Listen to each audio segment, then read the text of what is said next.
Yo! Yeah, we're all up. We're all up. Welcome to another edition of Comics Cast Friday Freestyle. And I got my wonderful partners here tonight on a February 18th. Joe, Vic, how y'all doing? Pretty good, man. How about yourself? I'm doing the old school design T-shirts. Spend enough money on them. I don't care. I'm wearing it. Oh, those are limited edition now. Limited edition now. Yeah. Yeah, the stock on those just went up. We're gonna have to get some new ones printed up because oh shoot, we don't even have our branding up. Somebody want to put our logo back up in the lower corner? There we go. Hey, we're homies. That's where we are. We're homies. It's okay. Yeah. So there's looking over there. There's our new brand spanking new. I don't know how spanking new, but it's pretty new. Yeah, it's new. We kind of did a soft debut and saw if anybody noticed it. And now it's all good. So I just want to talk about let's talk about what we're gonna do today. You guys know it's Friday Freestyle. Everybody's watching Friday Freestyle. This is where we open up our studios for anyone who wants to come onto the show. But also it's not just for artists. Like if you just want to nerd out and hang out, we'll have a strict topic lineup. One of the ones I'm looking forward to talking about is the Rings of Power. I think if anyone gets on my social media, you know that that's going to be something that I get a little hot about. But it's all good, and as long as everything is good in good faith conversations, and I think any opinions are welcome here, and we can kind of work our way through some nerd conflict. I think. We didn't. If you guys see our image, we actually don't have a couple of the things that I watched. Like I just finished watching all of the Reacher stuff, which is phenomenal. Oh, good. And then I watched Vax Machina. I think that's how you say it. That was really great too. It's a good show. And The Kingsman. That's now on HBO Go or HBO Max. So that was fun to watch. Yeah. That's Kingsman. That's the last one that came out. Right? Yeah, the last one. Yeah, it was kind of a prequel sort of thing. So without further ado, we want to bring in Edgar. Hey, what's going on? Everyone's saying hi. Thanks, guys. Hey, Miss Rena. All right, so part of Freestyle tonight, which we've been hyping big time throughout the week, was a sponsorship. Well, actually, I'm not even going to let the cat out of the bag. We'll just get the guest in here and we can talk about it. Yeah. So I want everybody to give a round of applause, a warm welcome to a round. That's a round of applause. No drum roll. Round of applause. We're changing it up. Yeah, you think that we would have known how to do this by now, or at least me. Yeah. But Edgar, so glad to have you. We've been trying to work the social media algorithms this week and draw some attention to your campaign and some special news that you're going to share with us. But before we get into it, I just want to say welcome to you and say what's up. And yeah. I mean, first of all, thank you guys for the help because I that I need it. And second, I mean, I'm glad that I'm on this episode with you guys and able to chat about stuff outside of the usual, go to my campaign and and buy my stuff. So it's a good break. We try to do something that's not, the interview shows, quote unquote, the interview shows, rinse and repeat. We always try to do something that's fun and engage for the audience. But at the end of the day, sometimes the audience just doesn't know they want to read comics. And part of our thing is that, hey, there's comics out there that aren't DC or Marvel that are breaking barriers, they're breaking the mold, and they're making great stuff. So we kind of sneak it in there, even if they're not paying attention. They're like, oh, wait a minute. Okay. All right, cool. Yeah, we'll check it out. Wait, it's this way. Yeah, I know. Hint. Yeah, hint. And we got it. We know it's on Kickstarter. So if you get confused, go to Kickstarter. But no, it's all good. I'm just looking forward to chatting with you again. We had a good conversation a few weeks ago, or was it a week and a half? The time just kind of flies, but I'm not gonna monopolize it. I kind of become a chatterbox when it comes to freaking nerd stuff. So I look back at old videos and I'm like, I talk way too much. I'm gonna be quiet and let these guys talk. Yeah. So Yeah, cool. Go ahead, guys. All of a sudden, Joe decided, like, okay, I'm not going to talk, and we're like, Vic and I are like, well, do you want to talk? What can we do with Who wants to talk? Well, how about we just do this? We got you here, Edgar. So why don't you tell us a little bit about you? I don't know if do you have your Kickstarter ready to go? Let's share that screen, and I'm going to actually get the URL real quick, and that way I can pop that up there for everybody to see. But let's go ahead and have you share screen, and I'd love for you to post it on the. Let's see.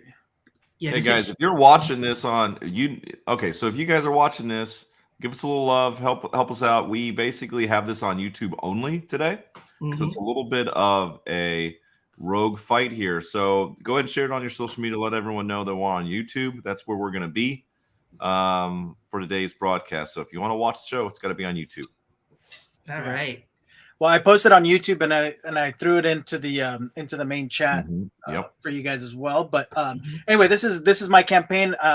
It's pretty straightforward. This is the second campaign for Ameri-Kaiju, and what this campaign is doing is releasing issues 4, 5, and 6, and it's a second part, second arc in my story, Ameri-Kaiju, about a 5-year-old monster hunter that is battling specifically mythical American monsters. So he's battling, everything from chupacabras and New Jersey Devil, the snallygaster, some that you've heard of, some that you may not have heard of, because they tend to be very, now I'm forgetting all my words. They tend to be very local lore. So I'm choosing some very, some very lesser known, some of the lesser known and some of the more popular monsters for him to battle. Like I mentioned, like chupacabras is in there. Chupacabras is one that I feel like everyone knows, but that's because I grew up with it, right, on the West Coast. But some people on the East Coast may not have ever heard of it. So I'm trying to introduce more monsters and get myself away from the typical, Mothra and Godzilla, which are cool and they're awesome, but I wanted to do something a little more homegrown for us here in the Americas, I should say. Yeah, that's what I wanted to make sure that everybody knew, that it's Ameri-Kaiju. It's not Japanese kaiju or whatever. It's there's a little bit of a spin on it. The description that we talked about it as being focusing on American lore and mythology and things like that. And I think that's really cool.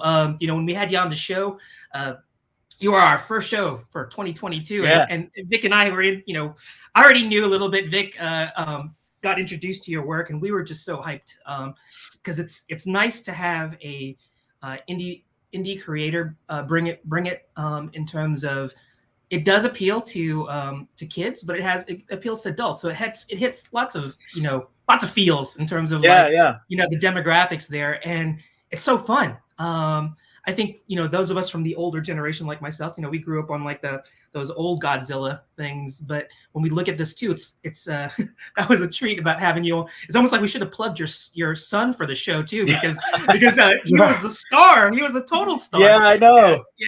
But it was nice to hear that creativity between the two of you. It's nice to see this father-son collaboration, and you can write the story so that it can be seen or be a shared experience. You can take what's being told or created in your son's mind, and you can interpret it, and you guys can vibe ideas off it and then come up with this great creation. And that's what I want to stress to people when they're looking at this Kickstarter, is that it has that unique father-son collaboration, kaiju collaboration. And it gives you a little fun too, because it's American monsters, so if you aren't familiar with the chupacabra or some of the other monsters in American lore, this is your opportunity to do it. Of course, it has the unique Edgar spin on it. But I was gonna say, don't look to this as like as the most established thing, but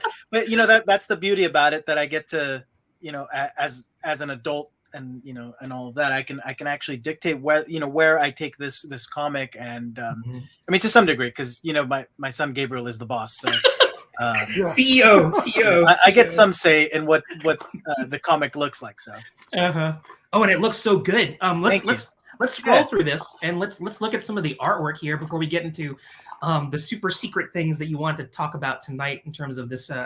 We'll get to that later. But let's look at the art because if you didn't catch our Let It Out with Edgar, go check it out. Not now, but go check it out because we talked a lot about just the look and feel of it.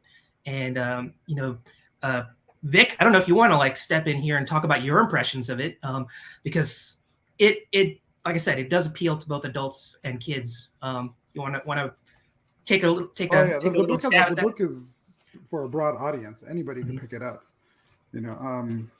I just like the way it looks for like us older guys. Like it reminds me of a Saturday morning cartoon. Growing up, and all these all the kids now will like it because it has like a kind of like a Ben 10 vibe. Pokemon vibe to it.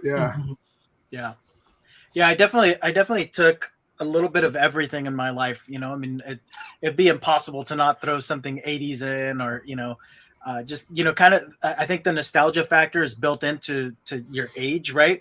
But it's just the things that I like. That's the again, that's the beauty of this. That because I'm doing this, I get to control things and I get to do what I want with it, and it's basically, this is me on a page to some degree, right? Because I go through and I make sure that the art style is on point to what I want, and the color color plays a big part in what I do and my type of storytelling, because this is my first foray into writing, and I'm lazy, so color color gives you that emotion before. Don't give away the secret.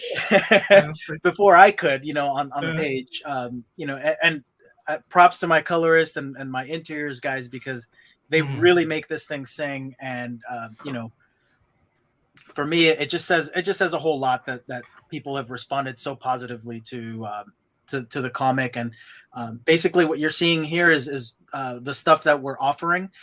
We're not offering just issues 4, 5, and 6. I'm also offering the catch-up version where you have 1, 2, and 3 plus the 4, 5, 6 issue. We have 2 trades now, so the trade collects the first trade collects issues 1 through 3.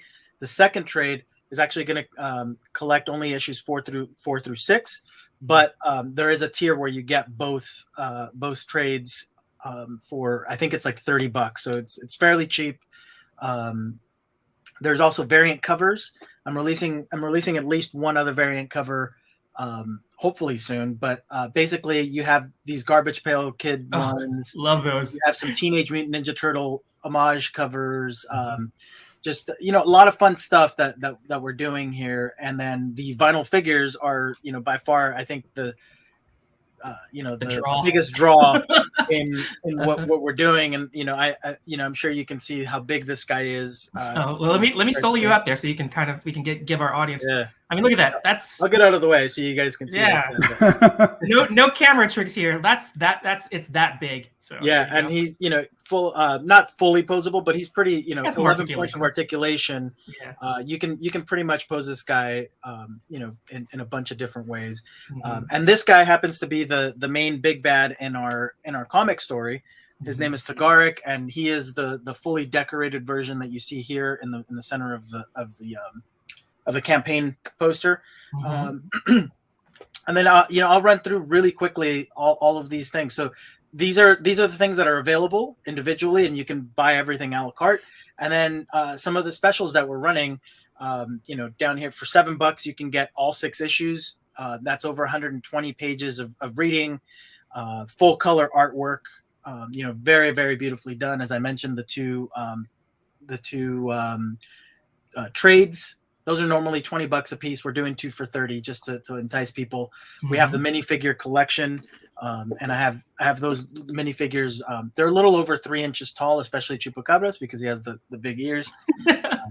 So get the Chupacabra. We have the Tagarik big bad that's fully decorated. We have the full collection of figures.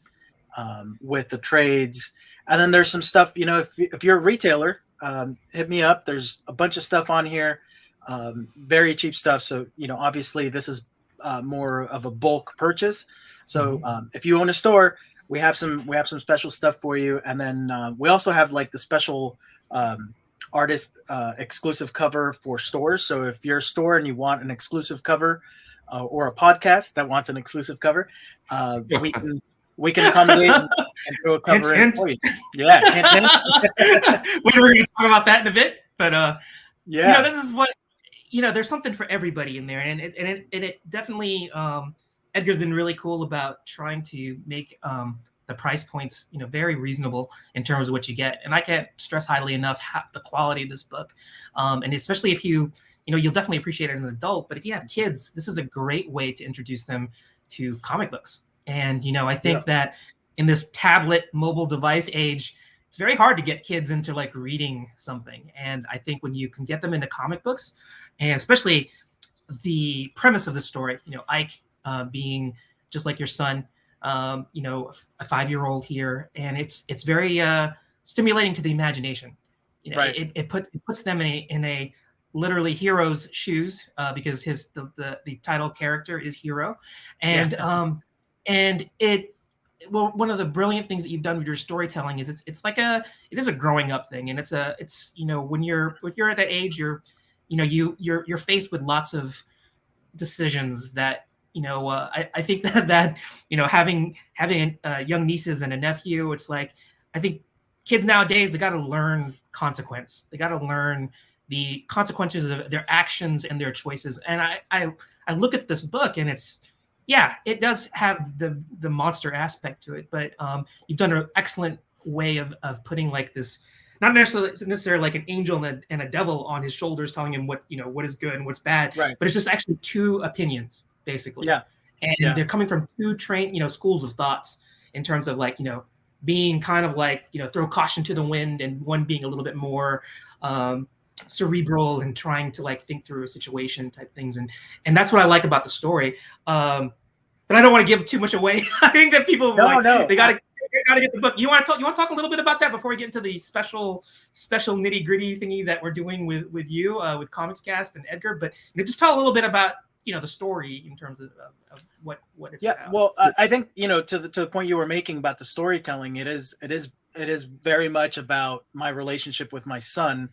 And some of the things that I noticed, especially during the pandemic, when the pandemic first hit, he had a lot of online classes, of course, like everybody else's kids, and, a lot of frustrations that bubbled up out of nowhere. And I learned through the way that I was teaching him, because it was way more time spent together than before.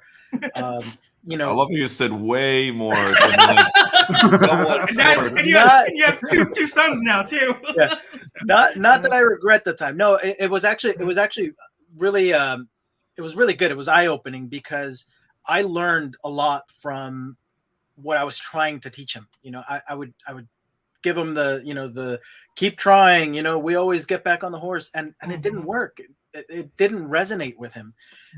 But I noticed that when we sat down for dinner, for instance, and we shared stories about our day, or we shared a story about when mama was younger, when daddy was younger, those seemed to stick with him because there were stories. There was a narrative that went around the lesson, and that was where I thought, well, gee, there has to be a way for me to do this. And again, going back to me being lazy, I would rather draw it out than sit there and try and think about all of the different things that I want to teach him. For me, I'm taking these lessons as just a fun story that I could tell him without him realizing that he's getting a lesson out of it. So I'm kind of, and that goes back to 80s cartoons, right? At the very end, I guess our parents probably thought we were dumb as rocks, because at the end of G.I. Joe, it was like, and now right? There was that like, we're going to tell you what the lesson was.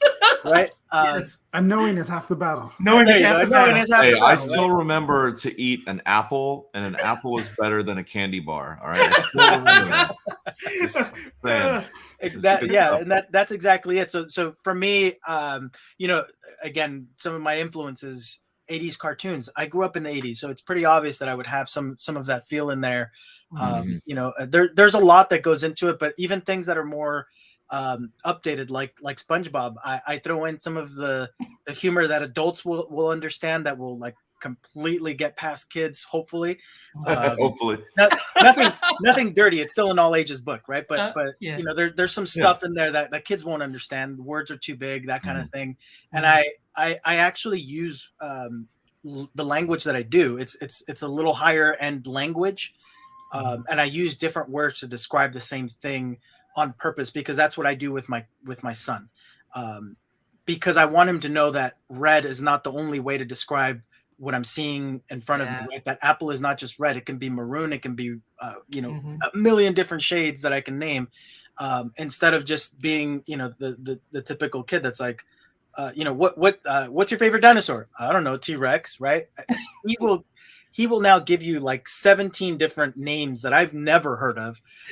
You know, as a kid, I thought I liked dinosaurs, right? But that's what I want to encourage in him, and that's what I'm throwing into this book. This language that is a little bit more advanced on purpose, and the story itself is, as you mentioned, the 5-year-old is battling these monsters, and he's also having to deal with his two mentors, as you see on the screen here. There's one is in red, one is in blue, on purpose. Visually, I wanted them to be very, very different. And the guy in red is the younger brother. He's very gung-ho. He just wants to get things done. Whereas his older brother is super protective and wants to plan every single thing out. So you have a kid that hasn't formed his own opinion of the world, much less, you know, how to brush his teeth or how to, you know, all of these things. And these two are always battling in his ear about how to do things and when to do things. So, you know, that's basically the premise of the story. And then on top of that, for the adults, we have some, you know, incredible battles for, you know, for them to enjoy, just, you know, monster battles that are cool. Some, you know, hopefully you guys enjoy the design, because you know, kind of in charge of that. But you know, there's a little bit of everything. When I started getting into comics, I didn't read them. I you know, and I fully admit that now as an adult. You know, I was not the kid that was into reading the stories. I was just like, wow, this is a cool cover. Wow, this is a cool spread. You know, so for me, I like to tell my stories in that manner where, you know, if there wasn't any dialogue, you could still sort of follow what's going on, and especially the action. Well, I think that's the thing about the beauty of comic books, is that, you know, you can get both. You can get if you have a good sequential story, you don't really need the word bubbles, but that's kind of like the gateway into better reading and then creativities, because I think that all kids, when they first start out, it's like, oh, just look at the pictures, you know, and stuff like that. I mean, but I can tell you, I think we had a discussion with this on another Let It Out, or I don't know, it was in the Freestyle. But my whole he is plugging his show a lot today. You know, I know. Let It Out. I just want to, you know, I'm just telling you that my experience with Edgar was on Let It Out. I don't know if you saw Let It Out. But I'm just saying that our vocabulary, our storytelling, our creativity, all that stuff, to me, I can attribute it back to comic books, you know, and I think that it's going to be interesting to see when your sons get older, you know, what kind of impact it's left on them. And that's why I want people, if you know, for us adults, we can appreciate it. But, you know, if you want to get this into you know, kids' hands, I think it's a great way to foster, you know, us reading. And then you were talking about color theory, and you were talking about the language of color and things like that. I thought that's really cool. And, you know, you say you're lazy. I'm gonna have to say, when you were giving all that description, that doesn't sound like lazy to me. So I think you did. I think you're very thoughtful and very purposeful in terms of how you're writing this and being able to put, you know, your passion into this book. So let's get to like one of the really cool things. Hey Edgar, do you have a composited like element of one of your kaijus that that is like that you could send with an alpha channel over to us? Not sure what you mean, but let me see if I can pull up. I think. Do you want an illustration? Because I have an AI file that. Well, what I Edgar want to gave do to is me. we could just pop it up on the screen for the whole damn show. Let me see what I And can we do. could just put it in like the bottom right or something. Yeah, And I'll then take. it would look sharp, and then we Yeah. can do that. We probably should have had this conversation before. I know. It's like Joe just likes to drop it on us here, but yeah. So Edgar, I want to see everybody work in real time. I'll do what I think what Joe wants. Edgar, you talk about that special. I'm sure deal. he's got an alpha channel cutout character that he gave. gets. Yeah, he gave it to me already. Okay, That's well, why there I'm going to build it. Okay. So right. go ahead, Edgar. You talk about that special deal that we got coming up. And Yeah. So coming up next week, the folks over at Comics Cast Let It Out. I believe it's on Sunday, right? Yeah, Sunday. It Yeah, is. Sunday. Let it out. Sunday at 1 p.m. Yeah. So first, since I'm on with you guys, thank you guys very much for this, and for the viewers, you guys are going to be treated to some special pricing. You saw some of the pricing that we're doing regular price right now for the campaign, and the folks over at Let It Out Comics Cast have sponsored a few tiers. And what we're going to be doing is we're going to do some special pricing. So we do have a few items that are going to be on super sale. So we have the Tagaric figure fully decorated. That's going to be that's also going to have some digital comics attached to it. Aside from issues 1 through 6 from Ameri-Kaiju, we have some special stuff coming up, and that one is going to be $40. I think it's like under 50% discount or over 50% discount. And then we also have a few other special tiers that are going to be released throughout the next couple of days, but that's going to be for 48 hours, and I will let you guys announce exact dates and all of that, because I don't want to spoil anything on the releases. But the big news is special pricing, and basically everything is going to the stuff that they're sponsoring is going to be a little over 50% discount. Awesome. We don't need to. We can keep. We can let people know. That special 40-hour event is going to be next week. It's going to be on the 22nd and the 23rd. And I think we're going to set it up so that it'll be probably in the later part of the 22nd. So that way, people, when they get in from work, they can hop on their computers on Tuesday, and or was it Wednesday? It's Tuesday. Tuesday. Yes, on Tuesday evening, and that will run for 48 hours. And they'll be on the. If you look at the link below, we'll update that with that special tier that Edgar will put up for 48 hours, and that's how you can get the. Is it Tagaric? Is that how you pronounce it? Tagaric, correct. Tagaric. You can get that figure, and it'll be the full colored version, and it'll be available for, you said it was like over 60% off? It's like over 50%. Over 50%. Yeah. So that's your opportunity. If you're watching this, and we'll be definitely talking about it, plugging that on, throughout, from today all the way up until the actual event, and, during that 48-hour period too. I don't know, Edgar, do you want to pull up your Kickstarter one more time, and we can show that figure, and that way people can check that out one more time. Yeah, so we have a figure that we are referring to. There you go. So the figure we're referring to is this big guy here, with the skull head, and I showed the orange piece in front of me. He's the one that's going to be on sale, and I believe that the cost on that one is going to be $40 with the digital comics, as well as a few other things that we're tossing on top. And all thanks to the guys at Comics Cast. So well, we're just honored to like our mantra is to help the community, the independent community, and you're definitely a part of that and one of our guests and friends. So when you talked to us about it, we were like, yeah, we'd love to do that. It was funny because we were having a conversation about it, and you were like, hey, is this something you guys be interested in doing? And I told everyone, I just want to talk to him. And they're like, well, I don't think anyone understood that. I was just like, I just want to talk to you about it so I can wrap my brain around it. And everyone was like, well, what happened? I was like, just do it. It's fine. And I was like, well, but what was the decision? Oh, I just wanted to talk to him. Yeah. Of course. Yeah, no, it was good because I mean, you and I got some of our thoughts out and on the table, and I think we fleshed out a lot of what we needed to do here, especially for the benefit of your viewers. We worked out a couple of extra tiers that again will be released later on in the week, but the date also matches really good. It's 2/2/22, which is awesome. Ooh, yeah. Better than 666, I can tell you that. Yeah. It's good for.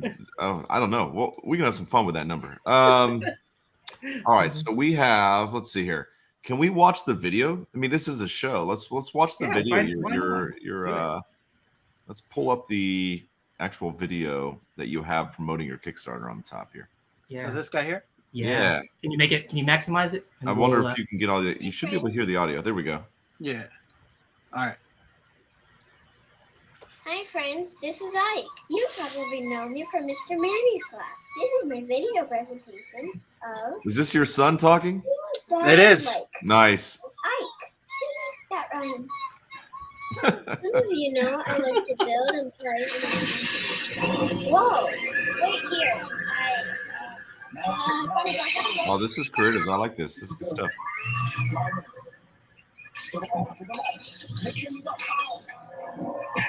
Oh, there's our guy. Yeah. Kaiju. Uh-oh. Well, I don't think we're getting it. Okay, here we go. Do you think I can still use this video? Of course not, Ike. There were monsters in that video. I love it. Yeah, so that's the Oh man, that's good stuff. Thank you. Yeah, I mean, it took a very long time because I'm not good with video editing at all. But my son, as you mentioned, he is the voice. He does the voice on all of our promo stuff. So if you go on my social, we do this thing on TikTok where he tells a joke every week. And it's just the cutest. I just forgot about that. And they're all dad jokes, so it's not like it's not anything super sophisticated. But he comes up with the jokes, and he just came up with one the other day about it being Wednesday, and he says, "What's Spider-Man's favorite day?" And he says, "Webb's Day." It was unprompted. Super dad jokes. I love it. Oh, he's ready to have his own family with that kind of joke. Yeah, I know. That's awesome. Yeah, no, he's good with all that voiceover stuff, man. He's amazing. Okay. Gerald looks like he's trying to work the technology a little bit over there. Yeah, I'm just trying to. Everyone brace yourself. We might get the old video intro. Randomly. Yeah. I don't want to do that. Let me. Well, no, it's a great intro, by the way. I know you guys did that last time, but it's a good. Vic did a great job. He went with it and just killed it. And we're talking about just trying to. So I've interviewed a couple of people. We're talking about the magazine, talking about like Photoshop and how to use certain things because Photoshop is such a frustrated thing, right? Oh, here we go. Except we've lost Vic. It's on. Nice. Oh, no. It's stabbing Vic. Here, I'll sacrifice myself. There we go. There we go. I'll talk like that. I can adjust my mic. There we go. Oh, perfect. Perfect. It's like, don't mess up, Joe. Don't mess up. Yeah. I got it. Yeah. I'm the one who knocks, okay? Man, I love that show. Actually, I never watched that show. I'm a liar. I watched that scene though. I really want to get around to watching some old white guy become a drug dealer because of cancer. I just haven't gotten around to seeing it yet. Sounds like a good show. I don't know. It's a pretty good movie. Yeah. Is it? I don't know. Is it a movie? I thought it was a TV show. A show. Sorry. Oh, heck. Anyway, anywho, all right. So what are we doing, guys? We're hanging out. We're talking. I'm trying not to be the host here. Why not? It's freestyle. Vic is the one that has to. He's managing the subject matter. So okay. But right. I like that we popped this up. This is great. You know what we need though? We need a little bit of a go support Edgar on the bottom. Oh well, I put Rookie. yeah, I had it up. I think I know, but you put it with the nobody can click that. That drives me up the wall when you put that on the bottom. Nobody can click it. It's in the comments field. It's but in the nobody's comments gonna remember. Nobody types that up. I put it It's- in the comments. You don't have to. I put it in the comments field so people can copy and paste it from there. Here. Let me. Yeah.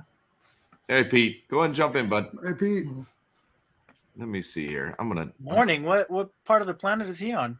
I think he's on East Coast like me. It's like 10:38. Pete. He's from New York, I think, or New Jersey. Can't remember. New York, New Jersey, somewhere around there. So I thought he was like Australia or something saying good. I know. Yeah. Unless he's coming go. at us from the There we go. Philippines like that. There you go. Yeah. There it is. Yeah. That's how you do it. They can't click on it. Yeah, but they can see it anyway. It's there, so people will know. All right, so I guess we can. He says Long Island. Yeah, It's always morning for me.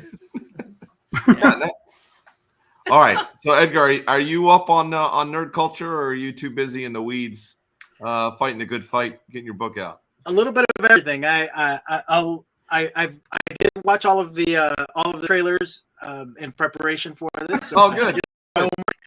Good. all right. But yeah, typically I'll have something on the background while I work. So Perfect. I try and keep up. All All right. right. Where we go first, bud? Let's go with drive the the train. first one. We'll bring, let's see. This is going to cause a lot of pain to somebody. Released the Lord of the Rings, the Rings of Power. I don't know if you guys,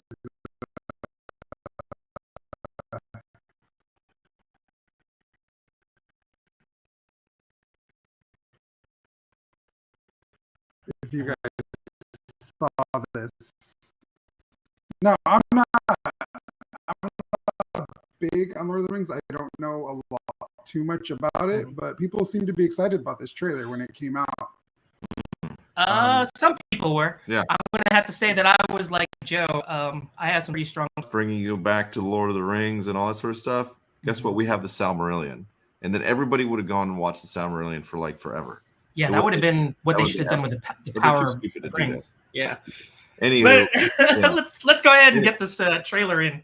And Are we gonna watch it? Because I'm down to Oh, watch yeah, it. that's it. Yeah, let's watch it. Does But yeah, so it's a beautiful Somebody's trailer. gonna have to bring it up because Okay. My headphones don't let me. Oh, Yeah, Sure, that's okay. gonna have to be a Gerald thing because my Okay. secondary monitor is not on yet. I just bought a new computer. Everybody, sorry. Okay, let me. So figuring that out. But yeah, so the trailer is gorgeous. I love Lord of the Rings. My thing is just, this sort of idea that you have to love everything that's being put out, and if you don't, then you just be quiet and not be a part of these communities, these groups. That's where I got kind of sour about. I think Lord of the Rings, there's too many warning signs that people that were connected with Tolkien got kicked off and left the production team. That's a big warning sign. The show itself, how they don't understand the dwarf system and how they're tweaking old characters to expand on them beyond what they should have been expanded on. Now they did that with Lord of the Rings. Arwen, I think is what her name was. Arwen? Are you talking about? She was one page on in Lord of the Rings, and they expanded her story, which was great. For Aragorn, sorry, he was remember what was the Horse King's daughter, the one that killed the Eowyn, right? So Aragorn was actually the one who didn't want her there. He was the one that was like, the war's not for women. It wasn't her dad.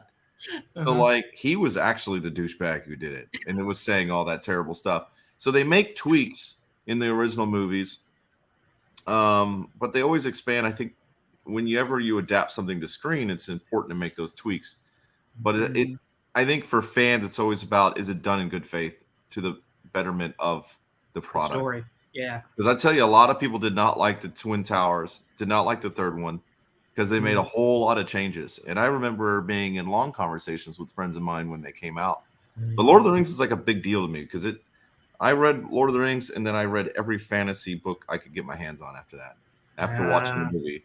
So like I had all 3 books and then and I was like, wait a minute, what's this fantasy stuff?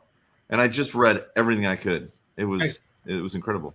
Okay. Anyway, you good? I mean, yeah. I was gonna put it like where What's all up our the bottom, faces are at the bottom, so we can see everybody's expressions. Yeah. So there you go. Here we go. And look, Money. And we still got our kaiju up. It's lined up because he's ready to to stab somebody here. Okay, so let's go ahead and watch this. Yeah, and we will go to full screen and play it. Can everybody hear it? Yeah, we're good, buddy. Yes. What else is out there? What else is out there? Wonders in this world, beyond our wandering.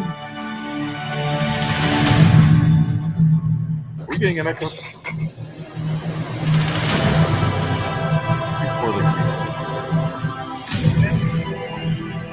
This graphic here is serious character. It's like a video game.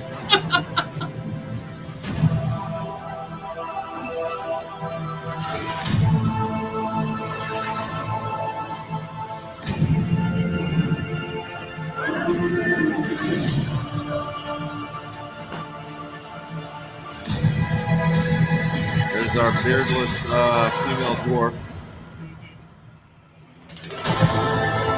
It's gorgeous. This is the teaser. This is the full trailer, I think, if I remember correctly, but it pretty much gets it all in there. Mm-hmm. All right. Let's hear from the fans. Strike back. I love it. But yeah, it's yeah. You got to turn off YouTube. Yep. There you go. Keep playing. You can mute it. I turned it off. Mm-hmm. So help me understand. Your gripe is that they're moving too far away from the original books, right? Oh, this is a whole new story. Oh well, no, yeah, right. So the Token Estate basically gave them rights to be able to mess with a certain time, right? And then they can expand on it because it's mostly notes. It's not like 100% written in stone. And then they go off and they're expanding on characters, the looks, the designs, a whole lot. And then also my concern is that one of the Token historians that was like heavy onto this, what was part of the project, was removed from the project. So that's a warning sign. So what bothers me is when people just say, don't talk about it until you've watched it. For me, that's not like a complete argument, because we've seen too many projects that are done with IPs that somebody else made.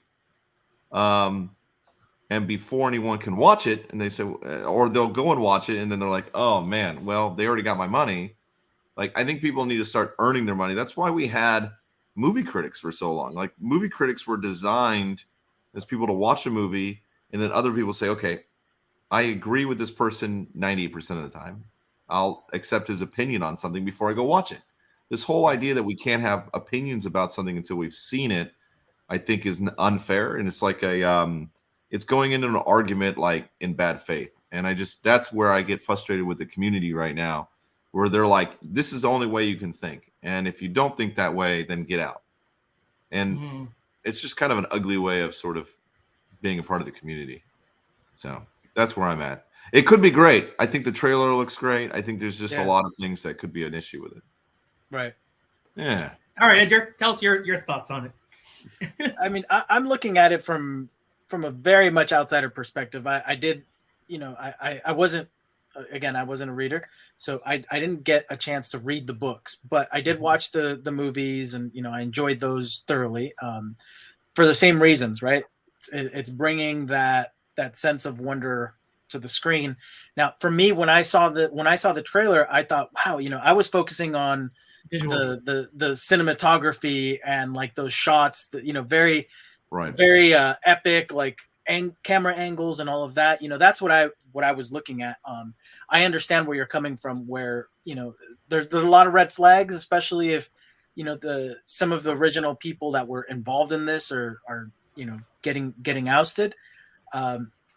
I've been on that side of things, unfortunately, and there's a lot of politics that plays into it, unfortunately. But you know, I see both arguments. You know, there's always a lot that you throw out from a production side of things, just to like, hey, we need to get people excited and behind this and get them talking.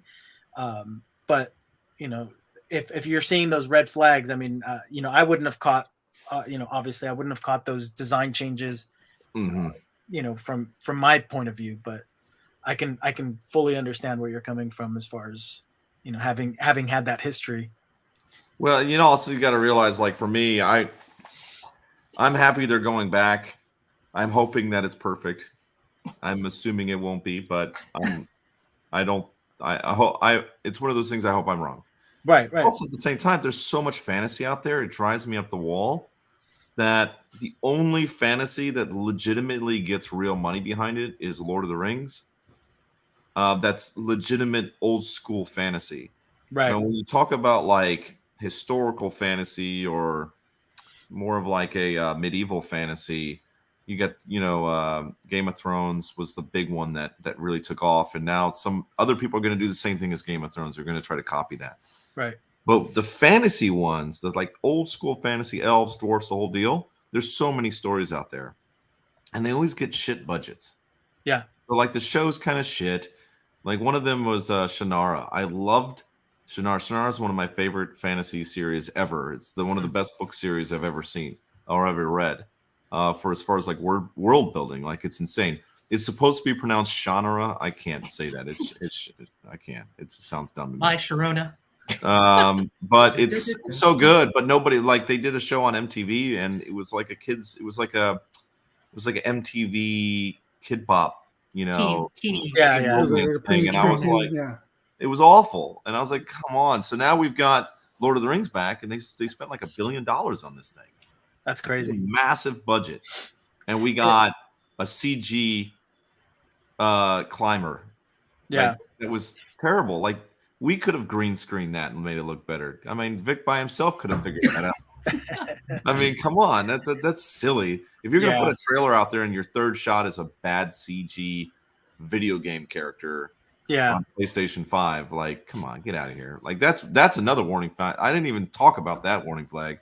Yeah. Anyway, well, I mean, for me, I always think of like, you know, couldn't this have been a non-branded, like if it's good enough to make it on its own, does it have to be connected to Lord of the Rings? Couldn't you just tell a story about these, you know, these characters that you're portraying and not tie it to Lord of the Rings? It just seems like it's a cheap, sometimes. I'm not saying that this is, because I have a very surface opinion on it, but you know, there are plenty of things out there that could have been good on their own that are like reboots and stuff, where it's like you had a good story, but the fact that you tied it to this IP, just it's like all you did was name recognition, and then that's really all, you know, where it ends. Right, you know? and that's where I play devil's advocate. And as somebody who like finances things, you want to make sure what you finance makes money, you know. Right. So I totally get it, and I'll give them credit on that one. I understand why they don't just be like, you know what, we're just going to do anything as long as it's good, it'll be fine. Right. The problem is you can do the best product ever, and if it doesn't catch fire because of name recognition, then you can be in a lot of trouble. Yeah. But I'm hoping that maybe every once in a while, you know, Hollywood will do it, and they're like, wow, we got a new product on our hands now. And I think that's kind of where we're getting to, is we did so many remakes for over a decade. It was the only thing anybody wanted to go see. We have to, as an audience, reward them when they do good product that isn't, you know, a name recognition piece. So when it comes out and it's good, I'll be the first one in line. That's for damn sure. Well, I think to respond to what you were talking about is that I think that, you know, you mentioned Game of Thrones. That was the hot IP. Of course, it failed and burned in the last season. But what happened is Lord of the Rings sort of set that new bar for what could be considered high cinematic fantasy. And when it past Dungeons and Dragons, the movie. Well, yes, that's that. And what happened is that became the bar. I mean, when it got recognition by the the Academy. You know, when it got an Oscar nomination for things, and then it was like all of a sudden, you know, fantasy movies can make money. And when Amazon came around, they said, well, you know what? Now we can buy. You know, you talked about that name recognition. So you have the name recognition from Tolkien. You have the successful movie franchise to go along with it. But then they said, you know what? We're going to Game of Thrones it up. We're going to like make it like Game of Thrones. And when they did that, then you were talking about, Edgar was talking about like, well, maybe you might want to come up with characters that are not necessarily tied to the brand. Well, that's what they did. I mean, they basically put in characters that weren't in the Silmarillion. They weren't in the, you know, and you know, I always say Silmarillion. You're right. There isn't an L there. Okay, I mispronounced Tatooine. You said it right. No, you said it right. Tatooine. So you know, anyway, I'm just gonna say that there was a lot of, you know, they got a lot of focus groups in there to say, hey, how can we put a new character? And I think that's what happened with the Hobbit. They introduced that female elf that was a contemporary to Legolas, and what was her name? That's Legolas. You didn't say that one right. Legolas, one, Legoland. I don't know what his name is. The elf, Legolas, the badass elf from like the Lord of the Rings trilogy. And so like when they introduced her, I forgot what her name is. Anyway, when they put her in there, a lot of people were up in arms about it. And then of course, now that Amazon got it, they introduced all sorts of things. And it wasn't even just introducing these new characters. They kind of put these new characters and they kind of, you know, it's sad to say, but they wrapped them up in today's cultural politics and agenda. And that's what was eating up at a lot of fans. Because if you were to like say, hey, let's take a Hispanic mythology and insert different ethnicities into it, or let's take an African mythology and let's put Caucasians in it.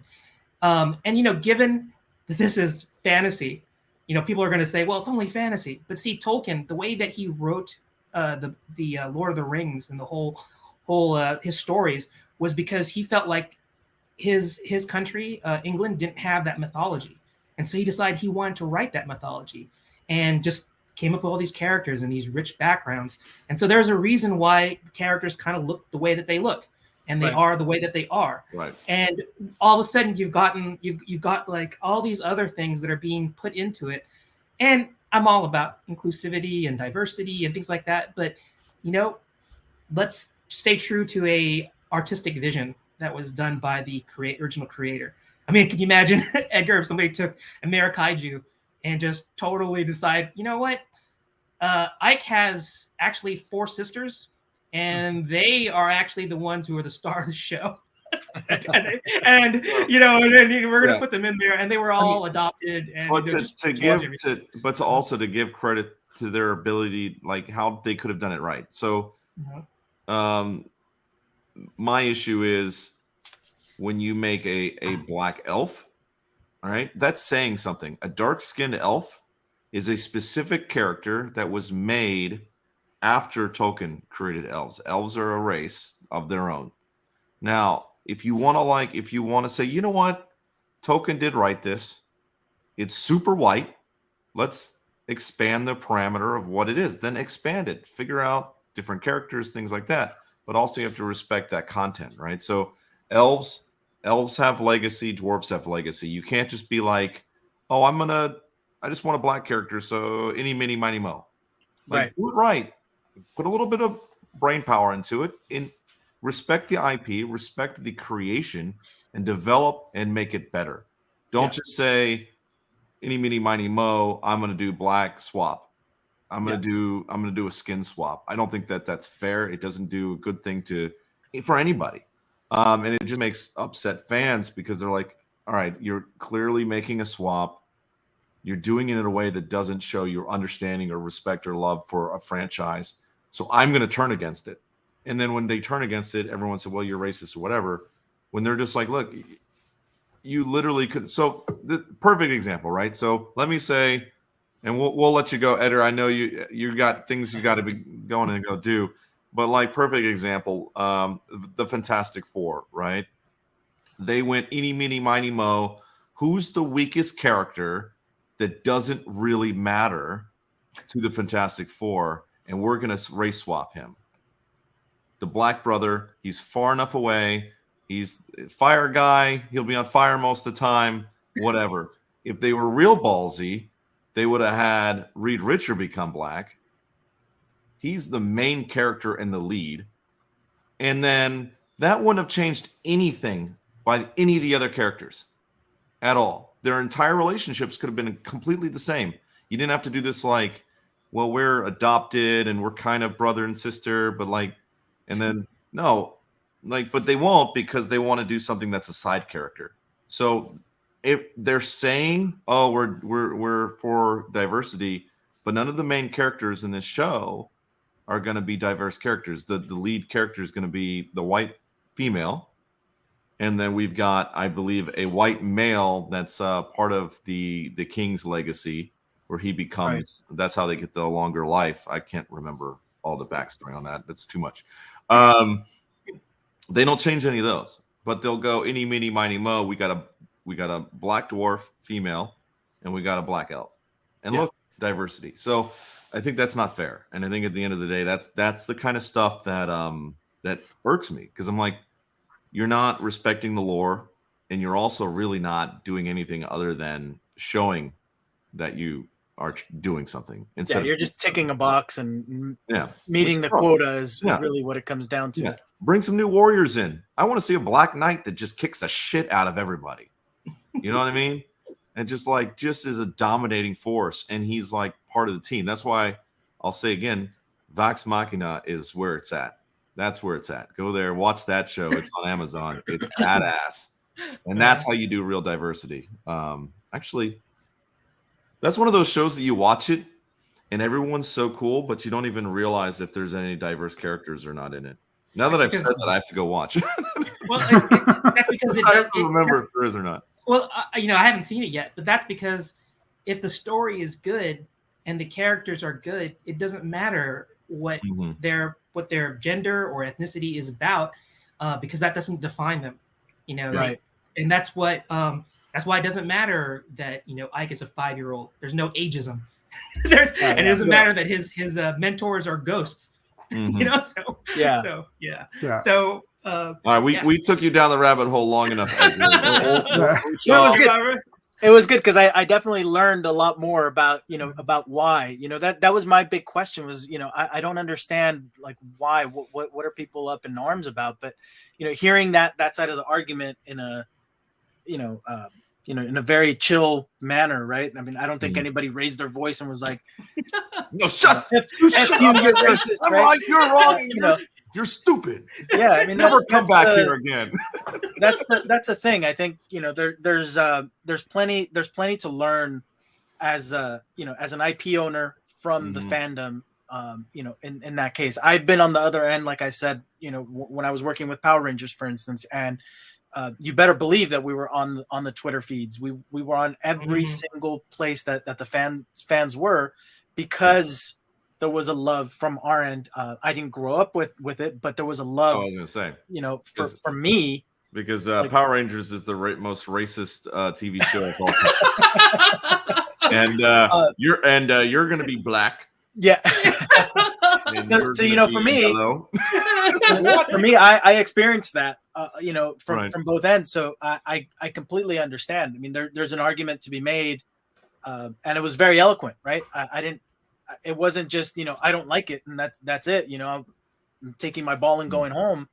So I can appreciate the argument and I can see from their perspective, I guarantee you that there are some executives that are so far away from it that are just like, I'll sign a check if there's, X amount of diversity or if there's X amount of things in it, so it's a balance. It's a balancing act. And to give them credit, maybe 95% of them are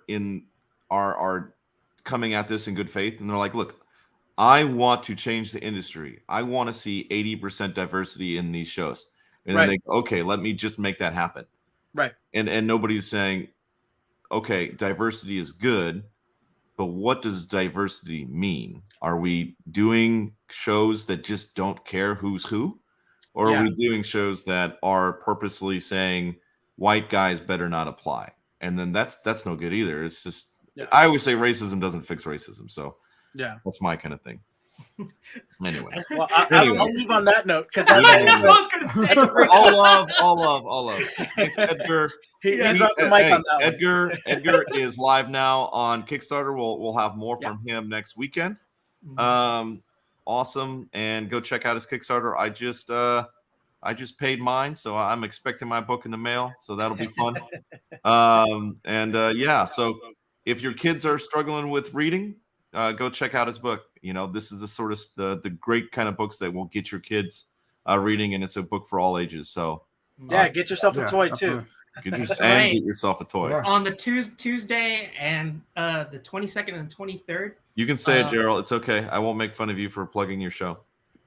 This isn't my show. This is when we're going to talk about like getting. I know, but you're going to be. It starts, isn't it? Going to be launched officially on Sunday, or is it going to be launched on Tuesday? It's the 22nd and 23rd, Tuesday and Wednesday. All right, I don't know what dates mean. Yeah. So, I don't know what dates yes, go check it. Go check out his Kickstarter on.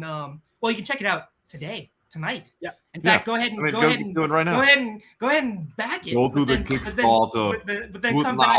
Yeah, come back on the 22nd and the 23rd for a special pricing tier.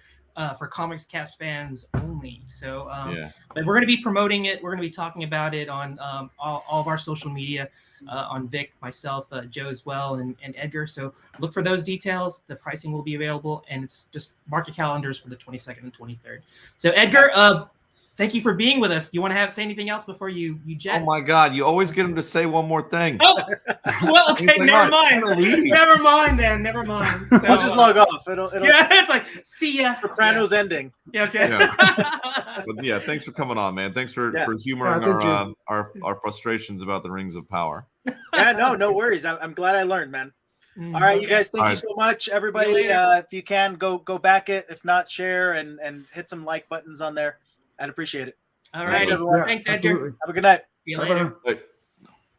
And I think we got Pete. I didn't notice that Pete was waiting in the background. Well, he was being patient. He was being nice about it. I was being polite because I wanted to let Edgar get his push in, and it would be weird to bring me in mid conversation as you guys were going on and in depth with the diversity in Tolkien.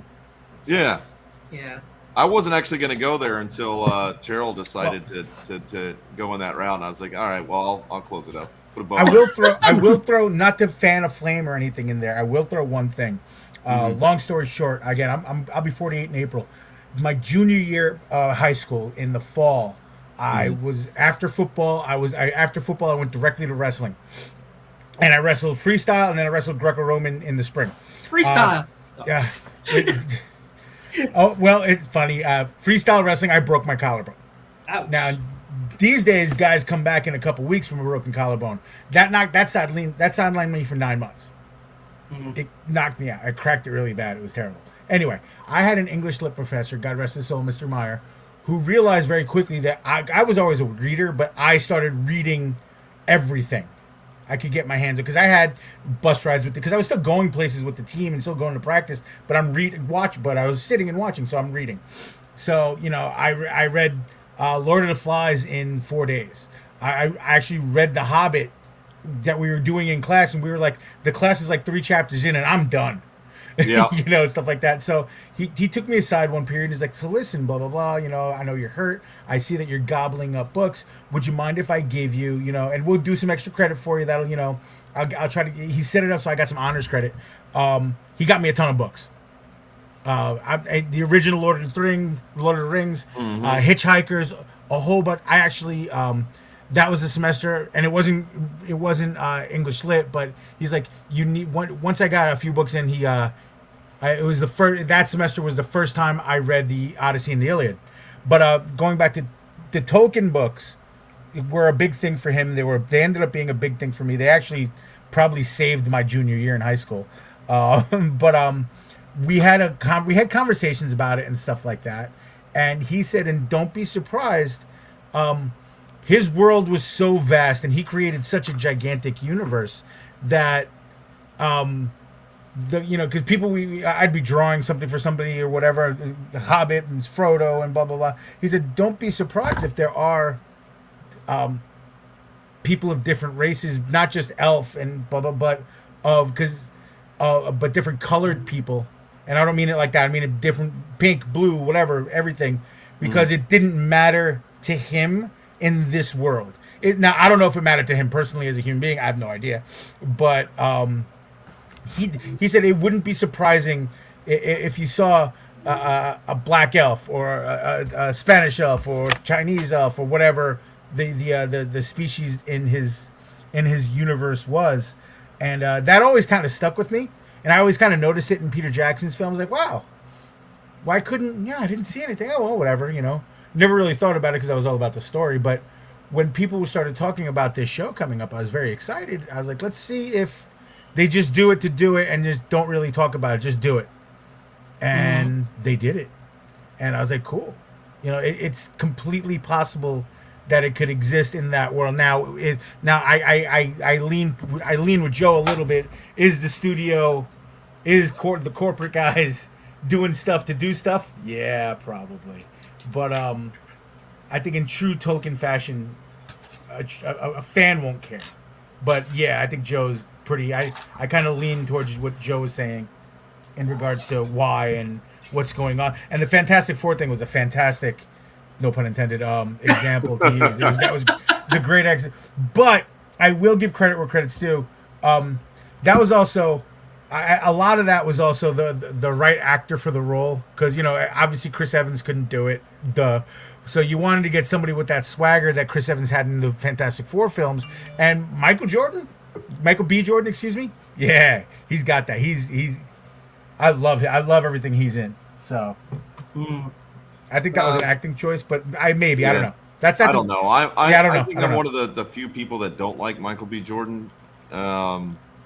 Only because he does exactly the same thing in each role, and I'd like to see him expand a little bit. I agree. And you know, I like The Rock, and I like other people. I like Bruce Willis, who kind of does the same thing for every role. See, yeah. Sometimes it works for him. Sometimes it doesn't. Like, it just sort of like irks me because he does the same sort of badass tone. It depends on. It depends on the actor, man. I think it depends on the actor and their delivery. Like, Zach Galifianakis, he does everything the same, and that bothers me. I like Jim Carrey, but he's the same guy.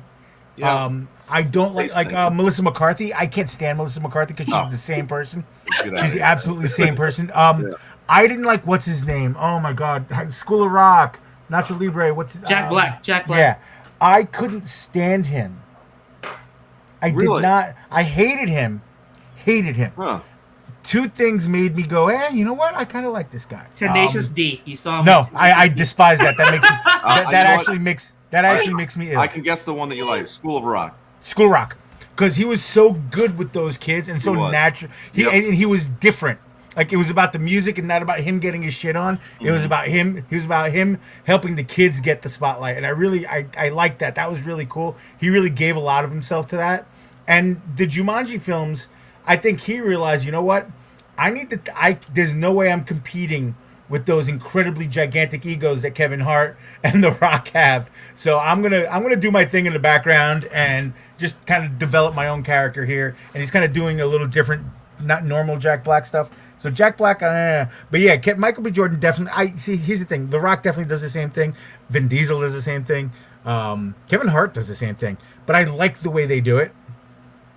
And if you're not a fan of Kevin Hart, I'm going to suggest somebody go to YouTube, and after you're done watching this, because you have to watch this first, go to YouTube and watch the Olympics coverage that Kevin Hart and Snoop Dogg do.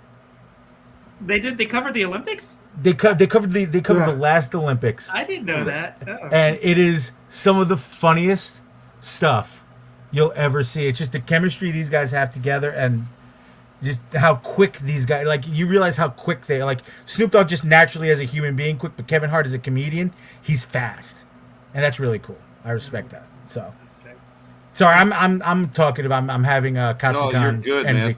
I'm having Katsucon envy. So, yeah, good luck to anybody who's at Katsucon now. Have fun. I hope you're having fun. Drink water.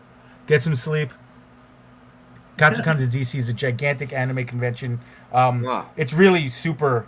It's the A+ World Series Super Bowl of cosplay too. It's a big cosplay show, and it's going on this year. We didn't go. Traveling to DC just wasn't in the cards right now, but it's a phenomenal show. You'll see. I'm sure you're all seeing it on your news feeds and stuff with the cosplayers and stuff. Yeah, actually, that's in my neck of the woods. You said it was in DC, right? It's at the Gaylord, right on the Gaylord Resort and Hotel, right on the river on the edge of Virginia. Yeah. I'm familiar with that. I just didn't know it was going on this weekend. This weekend, it's always right around Valentine's Day, and it's just a massive show. Everything about it is big, and it's just been it's absolutely amazing. If there's ever a show you want to go to, because it was the first show I'd gone to in 7 years, 2020. I went with my sister. My sister's a very well-known cosplayer out in the East Coast here, Northeast. But I turned around and said, you know what? I'll go. I'll help her out. I'll take pictures. I'm going to go as a fan. No table, no this, no that. Regular con goer. Because I haven't done one of those as a con goer in like 7 years. Right. I've been to a million shows, but I haven't gone as a fan. I went as a fan and had the time of my life. Super tons of fun. It was just amazing. Mm. I think most cosplayers from my area are there now. So, and Gerald fell. Don't fall. Sorry, I had to pick up my eraser. I got scared. I'm trying to add a shot that I screen grabbed from Vox Machina, because I was going to talk about that before we moved on. I know that Vic is on point, ready to move on to what was it that we were talking about? The Doctor Strange one. Ooh. That's exciting. Yeah, so we could talk on Doctor Strange here in a second. But have you seen Vox Machina at all? I haven't, but I'm super curious. Yeah, so. Or I have, and I just haven't. I just don't know the name. I didn't know the name. Yeah. So after Joe talks to you about it. Yeah. So I won't go too much into it, because I seem to be the only one that's. How's it spelled? What's it spelled? Machina. V-A-X? Yeah, V-O-X. Is it V-O-X? No, let me pull it up, because I can't remember anything. V-O-X, Vox, M-A-C-H-I-N-A, The Legend of. It came right up. And for the most part, I would say I probably would watch it with my kids and everything. But there's a couple of things that kind of crosses the line a little bit, and I'm like, I think I'm good. But it's pretty epic. Like, it's a great show. It's got, I don't know if it's new characters or not. I need to do some research. Maybe it comes from a comic book that's an indie. Maybe it's an older show from anime. I don't know. But it's basically like, hey, we're making new characters, and it's like fantasy, but these guys could get squashed by a giant and killed at any time. So it's pretty legit. Oh, what are you? Yeah. No, I just saw it. It looks like it comes from Critical Role from D&D. It has that kind of vibe to it. Yeah. It's a different IP altogether. I would definitely check that out. What am I working on? Yeah, what are you working on? I'm trying to get caught up on a ton of commissions, and this is, while I'm waiting for some paint to dry on a piece that I'll show you in a minute. This is an Evil Ernie cover. Gentleman wanted Elvira on it. Elvira. So we'll be putting Elvira on that one, and then right after that, he also got a Conan the Destroyer sketch cover from me, and we're gonna put if all of us are old enough to remember the Weird Al song Conan the Librarian. I do remember that. Actually, I was old enough, but I was never really into Weird Al, but I appreciated his talent. I'm going to tell you that I met him in college. My freshman year, he was at Hofstra for a concert, and I was part of the crew that put up the shows. Mm-hmm. And he was super nice, super friendly, loved hanging out with the students and stuff. He was absolutely batshit insane, but he was super nice. Right. Well, are we ready to pop forward? Let's go ahead and get on to this Doctor Strange. I wish I never broke my hands, and now I got to fix the whole multiverse video. Let me pull up a video. Oops. But I have to, there's an ad that plays before it. Let me... Rookie. I don't know how to get rid of the ad. Well, if I'm the only one who's responsible for bringing this up, then by all means... I'll pop this up real quick. Yeah, you can go ahead and do it. Anyone upset that Tom Cruise is coming back? I don't mind. Everybody's hating on Tom Cruise. I don't mind Tom Cruise. Yeah. I don't mind Tom Cruise as long as he's not in it for a long haul. If he just makes an appearance, then I might be okay with it. But yeah, my only issue is if he makes an appearance and he is just slightly shorter than Thor, then I'll be like, nah, where's the box? You know, come on. You can't. Don't try to fool us. We're all very aware of Tom Cruise's height, and if he's like looking eye to eye with Thor, then it's just not going to work. So that's fair. That's fair. Like, let's be legit. Let's be real. I think it's a smart idea. Everyone knows that Tom Cruise was up for the role of Iron Man. So exactly. It's smart. It's fun. And I know one of the things they said is why they didn't go with him was because he didn't want to have the mask on. He didn't want the Iron Man mask. He wanted to have his face showing. So that was a big no for Marvel. It was just like, no, like that makes Iron Man. Like that mask. Exactly. That's kind of, and again, though, golly, like, and that really sort of summarizes why the original MCU, when Marvel said, you know what, we're going to make our own movie, it was so important that they did that. Because if another group had Tom Cruise interested in the role, they would have been like, all right, boom, whatever you want, Tom Cruise. You know what I mean? You'll be Iron Man, and you want your shirt off and your face showing the whole time, whatever. And MCU would never have happened. Well, it was the same as like when you saw Age of Ultron. I always think it's so dumb in Age of Ultron. And, you know, I love the Marvel movies. They're some of my favorite. But in Age of Ultron, they're fighting, and Robert Downey Jr. steps out of his suit because they got to show they're big A-list actors. I was like, why is Tony Stark stepping out of the suit? The one thing that can protect him, because he's not like everybody else that's really going to be able to do anything outside of his suit, you know, moment. But they have to show, you know, their A-list actor's face and everything. That's just for the same reason. Let's run that trailer. Well, I'm just saying that was the same. They did the same thing with Tom Cruise, but I guess Robert Downey Jr. already proved himself as Tony Stark already. So they slowly slid back into what was wrong with them. What was wrong with all the other studios? All right, shall we go ahead and play this? And go ahead. Let's get everybody's opinion. Every night, I dream the same dream.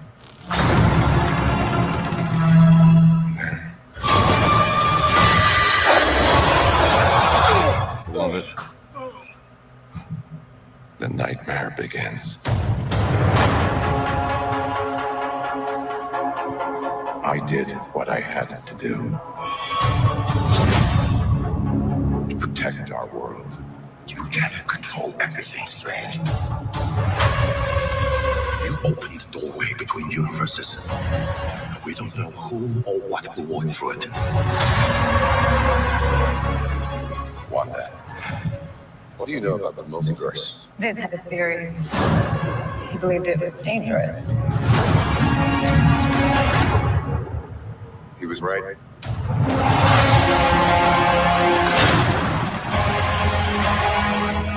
I'm sorry, Stephen. I love that he's back. I love it. Will not go unpunished. Here it is. We should tell him the truth.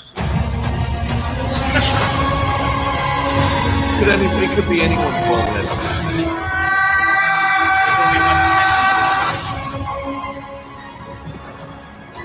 Things just got out of hand.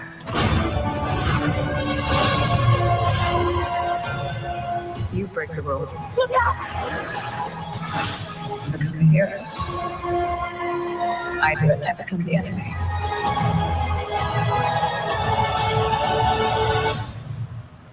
It doesn't seem fair.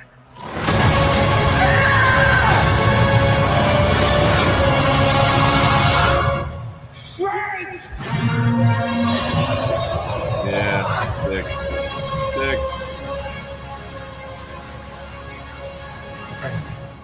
Before anybody says anything, because this is important, because I had this in a conversation with somebody, we had a couple of us at the comic book shop had this conversation.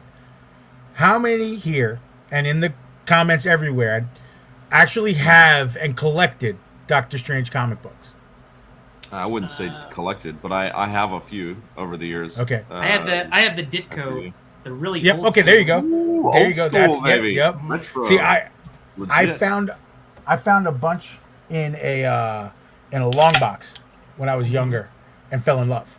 And it was a lot of the Ditko stuff, but it was all reader copies and they were all chewed up and shit like that. So, and then I found some Sterenko stuff and blah, blah, blah. But my point being is I think, and the first thing I think, and I wanted to get your opinion and start it off like this.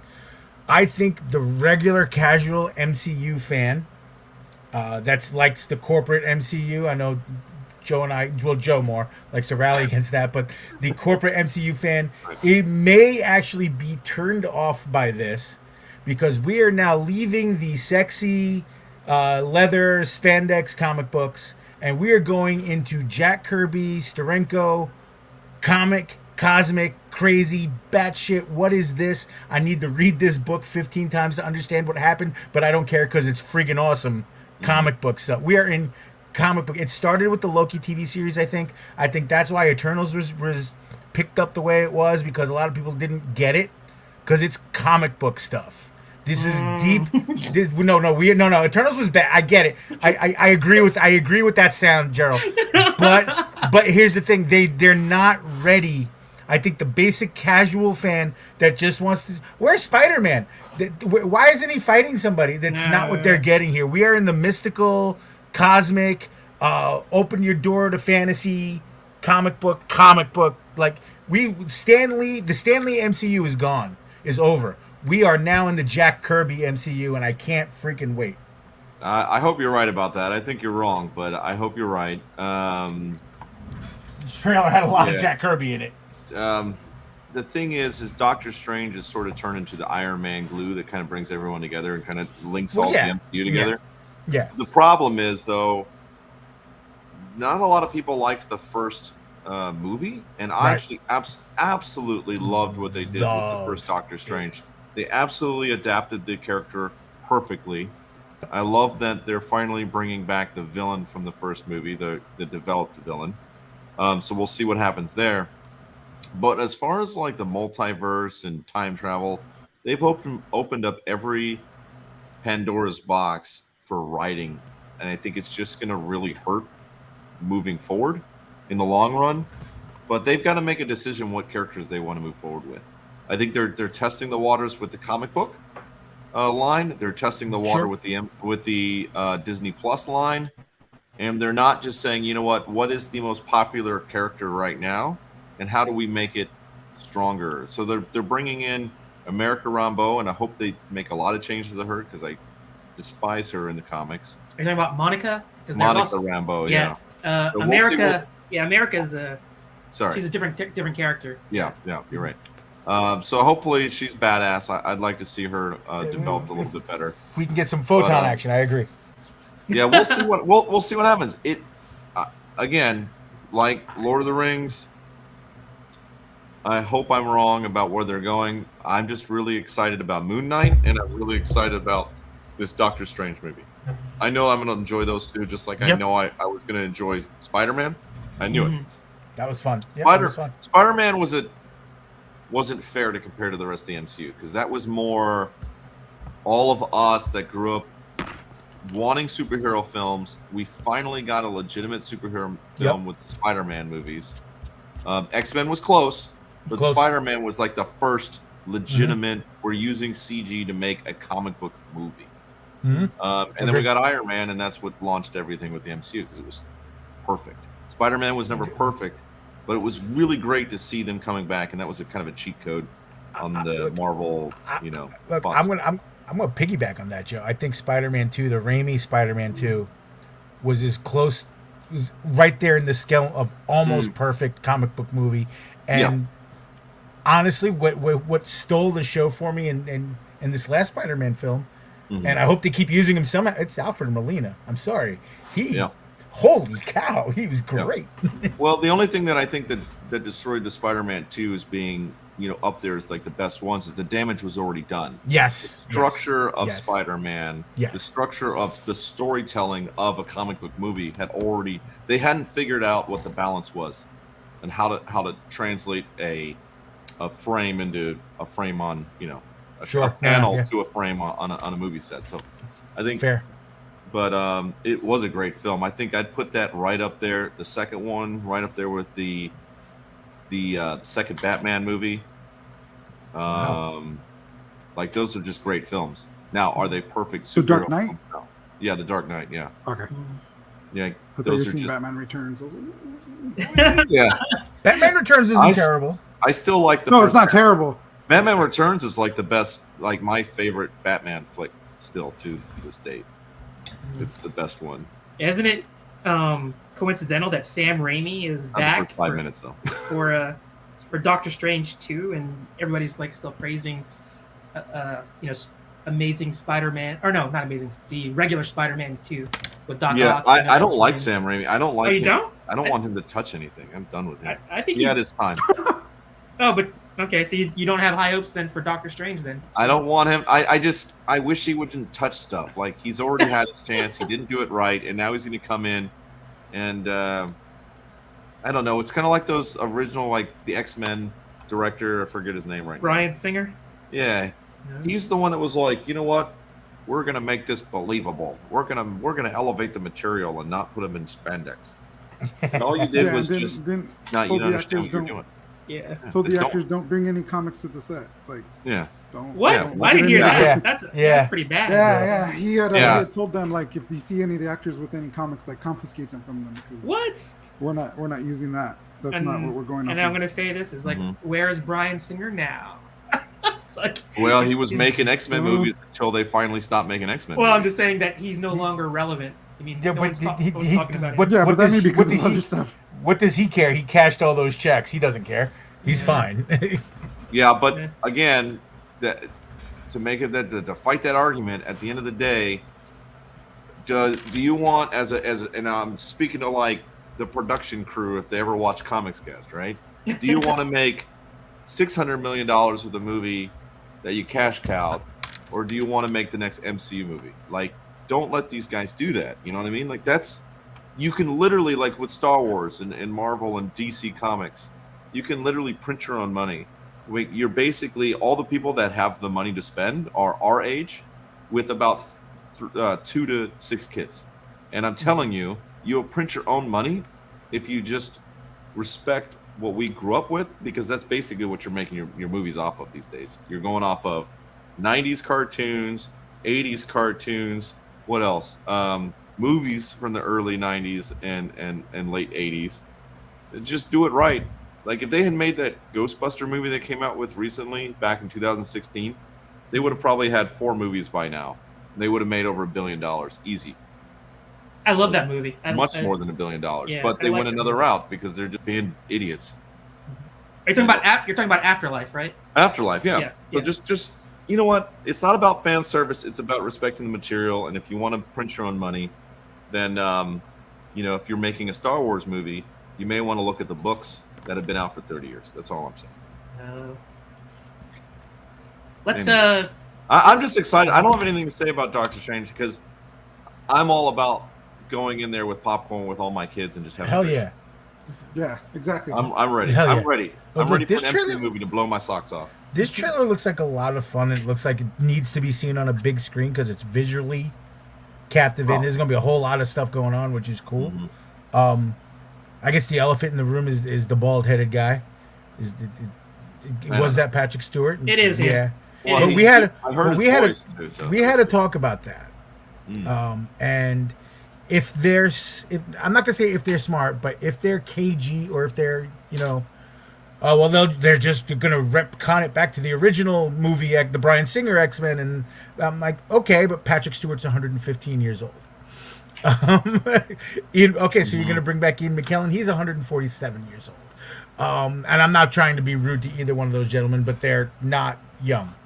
And do you really want to do that to them, or do you want to Luke Skywalker CG their faces or stuff like that? Like, or are they bringing in these people? Remember, multiverse. Is this just one cast of the X-Men, one version of the X-Men, and then there's the new guys, the younger actors that they're going to bring in to play all these roles are from a different multiverse, of their universe died and now they have to come into our MCU, blah blah blah, sort of thing, which is very comic booky, to be honest. Yeah, I think your theory has one fatal flaw. Well, it's not a theory. I'm just saying. I'm just asking. Your idea, your framework, though, a couple of things I don't think will work. So they all are from the same timeline and universe. So that would be a trick. Because multiverse. No, but they're all from the same timeline and they're all from the same universe. Who? All the X-Men characters. But that's one universe. Yeah, there's infinite universes. Well, what I'm saying is that to pull one of the other actors, it would be pulling from the same universe. But you're right. It's all. It doesn't really matter because universes can use the same actors. Yeah, but they can. That's a fair point. Whole bunch of other stuff. Like they just do a lot of stuff with it, which is right. What I'm hoping that they do. Like, hey, why can't we have like 7 different Wolverines? Like why can't like one of every height? Right, exactly. And it would be actually, I think it would be very beneficial to them. That would be fun. That would be a lot of fun. See two Wolverines fight each other from 2 different universes. One being 4'11" and the other one being like fucking 6'2". My thing is this, and again, I'm gonna use Spider-Man again, but I'm not gonna use No Way Home. I'm gonna use Spider-Verse. Mm-hmm. That's multiverse right there. Different, noir Spider-Man, the anime Spider. Like, you know what? Now they could literally do that. Right, and I love the idea of taking it so it's not the same actor for every single thing, so you can kind of bounce around. It also, if you're going to do films for the X-Men and you're going to cast new people, you could have Hugh Jackman, like, just for one flick, just for this kind of pass the torch to whoever's going to be the next Wolverine, because you kind of have to do that, because when you think of Wolverine, all of us think Hugh Jackman. Yeah. Sorry, we did. Which he's earned it. He's perfect. He did the role perfectly. The Wolverine is my favorite Wolverine. He's my favorite X-Men movie. What I will always appreciate, and if I ever meet him, I'll tell him this. As a comic book fan, what I will always appreciate him as an actor is not only did he take the role, not only did he make it his own, but he honored he honored the books, he honored the character, but at the same time, he didn't take it for granted and he didn't make fun of it. Well, because he could have. He's classically trained, Les Mis, blah blah blah blah blah blah. He could easily have said, "Well, I'm better than this." No, because when he hosted the Oscars, what was the last line of that song he sung? "I'm Wolverine." Mm-hmm. Okay, he owns that character. That's his. Wolverine is his buddy. Well, but it was also he did it before it was cool to do it. Yeah, it wasn't cool. He was like, you know what? I'm gonna do this character justice, and and everyone was like, oh, trolls just now exist today, but back in the day when he was cast, all of us Marvel fans were like, no, who is this guy? He's too tall. You're not making the point. And then he made it. It was called acting. Yeah, but in X-Men 2, when X-Men 2, when those soldiers came into the mansion and he went to old comic book. I'm whacking guys, like not even like, oh, this is for the children, so we'll do it nicely. I'll just fight them. Nope, I'm killing dudes. I'm like, Wolverine's here. Yay, all right, let's go. We all lost our shit in the theater. I don't care what any of y'all say. I screamed. Yeah. I was so happy. Yeah, I could see you squealing like a little girl. Oh, it was great. It was great. The claws are out. It was great. No, it was great. So it was very appreciated. I'll say I was the big hater on the Old Man Logan movie, the Logan movie, because I wanted to see I want to see Hulk. I want to see all that stuff from the comics. Sure. But that being said, again, it's kind of like Ragnarok. It's just such a great film, like by itself, right? I hate it, but I love it because it's so well done. It was such a love letter to the character, and a standalone piece. But man, I'm just, at the end of the day, I always want to see the comics brought to life, and MCU has always been so good at that.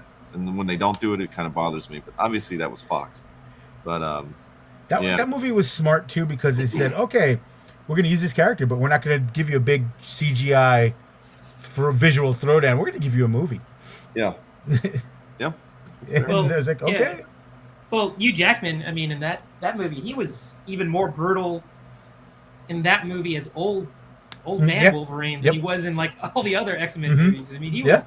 That scene where he like was popping claws into people's heads. Yep, that's factual. Yep. I mean, I was like, what? And absolutely factual. Yeah, but the thing about that is they made a good movie first. So even if they didn't go R-rated, the movie was still fantastic. Even if you didn't see the claw go through his head, it was still a good movie. Yep. It was still going to be better than the majority of the other ones before it.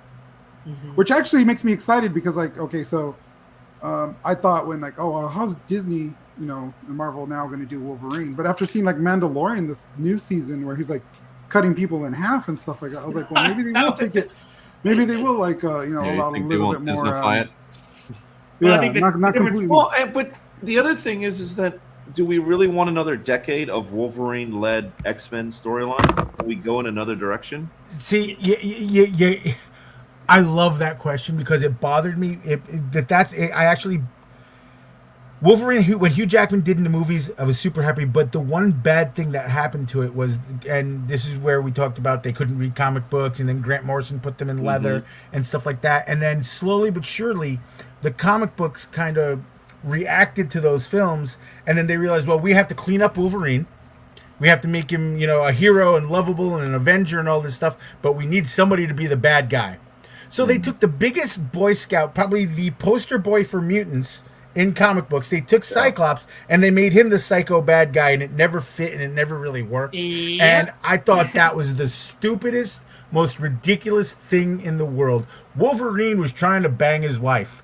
Wolverine is not the good guy here, guys. I get it. And then what did they do? So they had, you know, his wife die, and then he goes after like the next what are the mind reader character? Yeah, Emma Frost. Yeah, Emma Frost. So they just had him bounce around and just be like a dick all the time. Yeah, and it didn't fit the character. Now, but to be fair, I mean, one of my favorite stories ever with comics was when Magneto rips the adamantium out of Wolverine's body.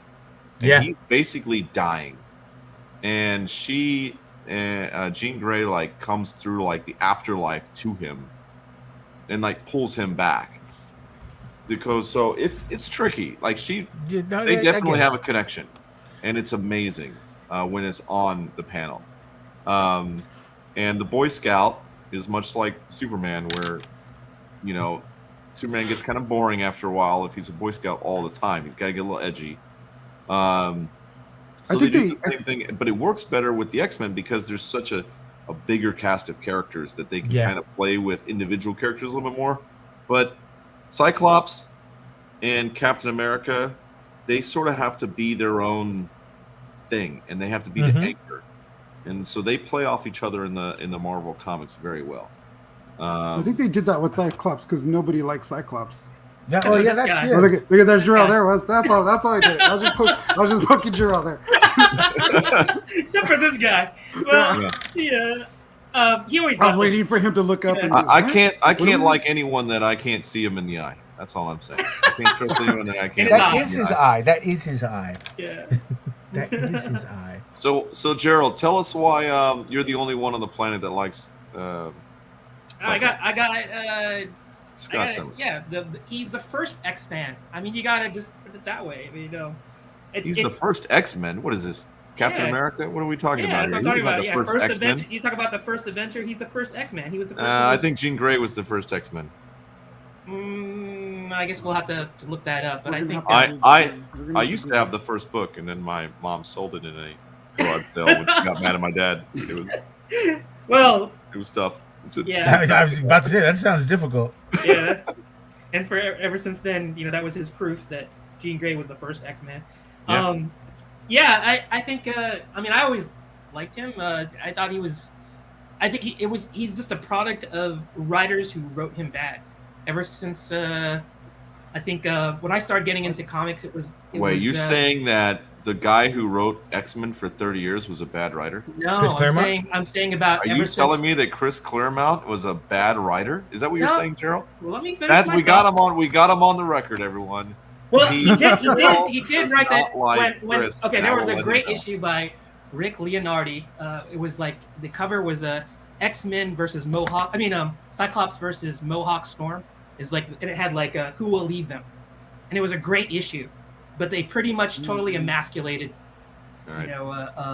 Cyclops and that thing. And then he always had that. I mean, it just to me, I think, and ever since then, that's like when I was first starting to collect comics. It's like ever since then, it's like they've always just wrote him as bad, and you know that he could never win.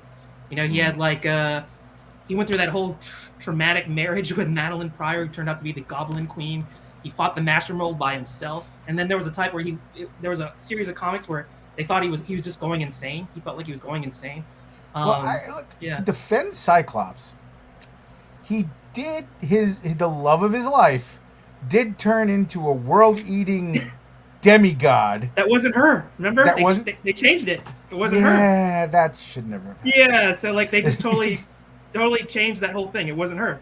Because I don't know. Yeah, no, I don't know either. Yeah, you can't use that argument per se. It's tough, but he did live through that for once. I mean, wouldn't that affect you a little bit if your wife started eating planets and then had to kill herself? You know what? We had to watch that movie twice. All right. Yeah, I'm suffering from that. Wait, which one? Because there was two. I know. Both of them. The fact that we had to sit through that storyline twice, done poorly twice. You know what's funny is that the third one was written by the director.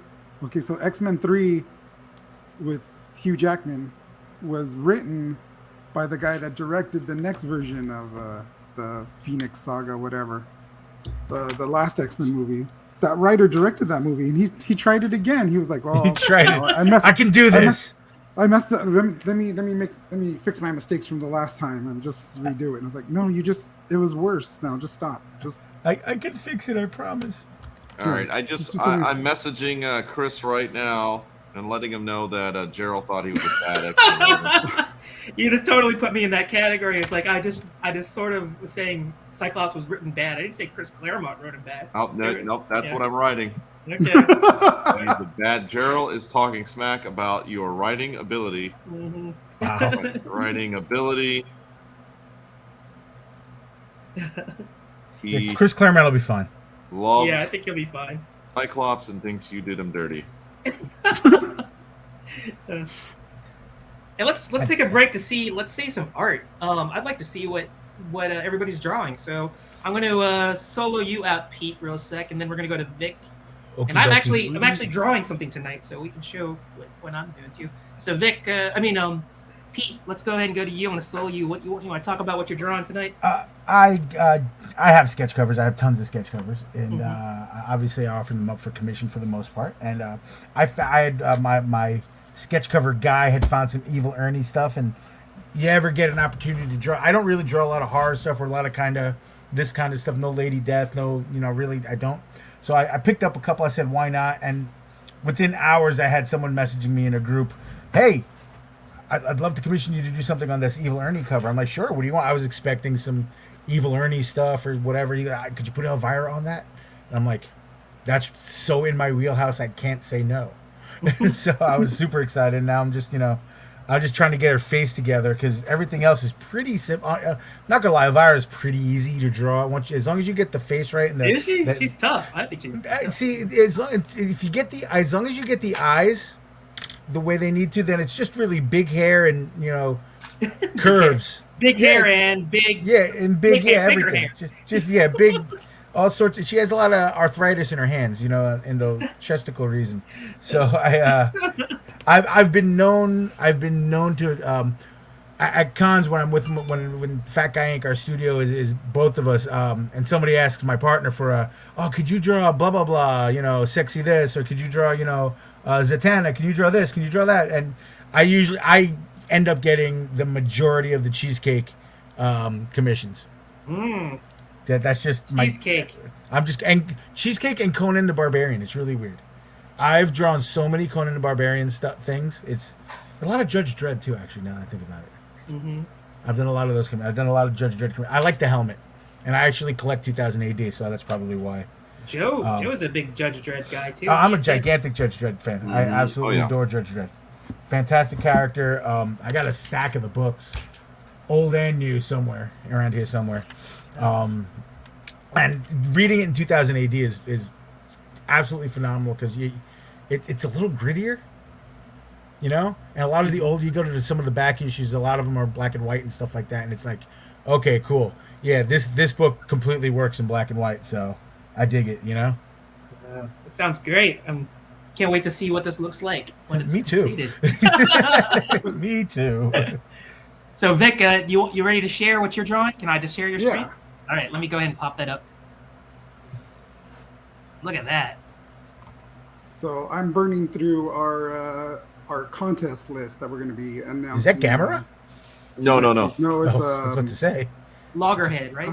There you go. It's Loggerhead, I'm yep. horrible with character names. Yeah, Loggerhead. So this week it's Loggerhead. He's my warm up for this week. Yeah. So Vic is alluding to the forthcoming last indie character standing thing that we're going to be doing. We were going to do it for Super Bowl, but we ended up pushing it for we're going to be debuting that for March Madness for the NCAA tournament. And I was wondering, I was like, Vic is like, I was looking at all your recent characters, and it's like, man, they're all from the forthcoming contest. And I was just I just been picking them all out. I pick out a different one every week. We're gonna have like a art book for the last indie character standing. I'm excited. We're gonna talk a lot more about that in the coming month, and we're gonna plan all sorts of social media promotion for that. We've got tremendous support from a lot of the creators that we approached, and Vic designed this really sick card design, like a trading card. It's like an homage to a trading card design, and I was lucky enough to take that design and incorporate some artwork into it, and we have like little bios. We've gotten really good response from all the creators, and I think majority of them have said that they want to be a part of it. And like I said, we'll be debuting that probably in the early part of the month because I know March Madness is going to be ramping up pretty soon. But we're excited. It'll be a really fun thing, and if it's successful, we can see many of these type of challenges, happening later on. And it's all designed to help promote indie creators, get their IPs and their OCs into the limelight. And even though it is kind of a challenge type thing, it's where we're going to have it so it's set up that people will vote to see who advances within the bracket. But in the end, all the creators win because we're going to promote them equally, and they'll all have like really cool trading cards, virtual trading cards, and then at the end we're going to talk them all up and share them again when we actually do. We need like an indie Injustice book where it's just all these different characters crossing over, all the indie characters crossing over in one book. Yeah, I think that'd be really cool. I want to yeah, that would be neat to see. I don't know how we could get that to happen with maybe that'll be some sort of thing we could do with the community. You need a lawyer. I'm not even kidding. You need a lawyer. Just with everything, you need a lawyer. Well, yeah. That's just logistical. That would be a problem. Yeah, that's just logistical. Oh my god. Get a lawyer. With a great idea though. All right, Jarrell, your turn. Oh, is it my turn? Okay, hold on a second. Let me share mine real quick. Share screen. Man, you guys are legitimately drawing. I've just been talking the whole time. Look at that. All right. Moonlight, nice. Well, this was something that I shared with Vic. Gosh, this was like over a month ago we talked about this.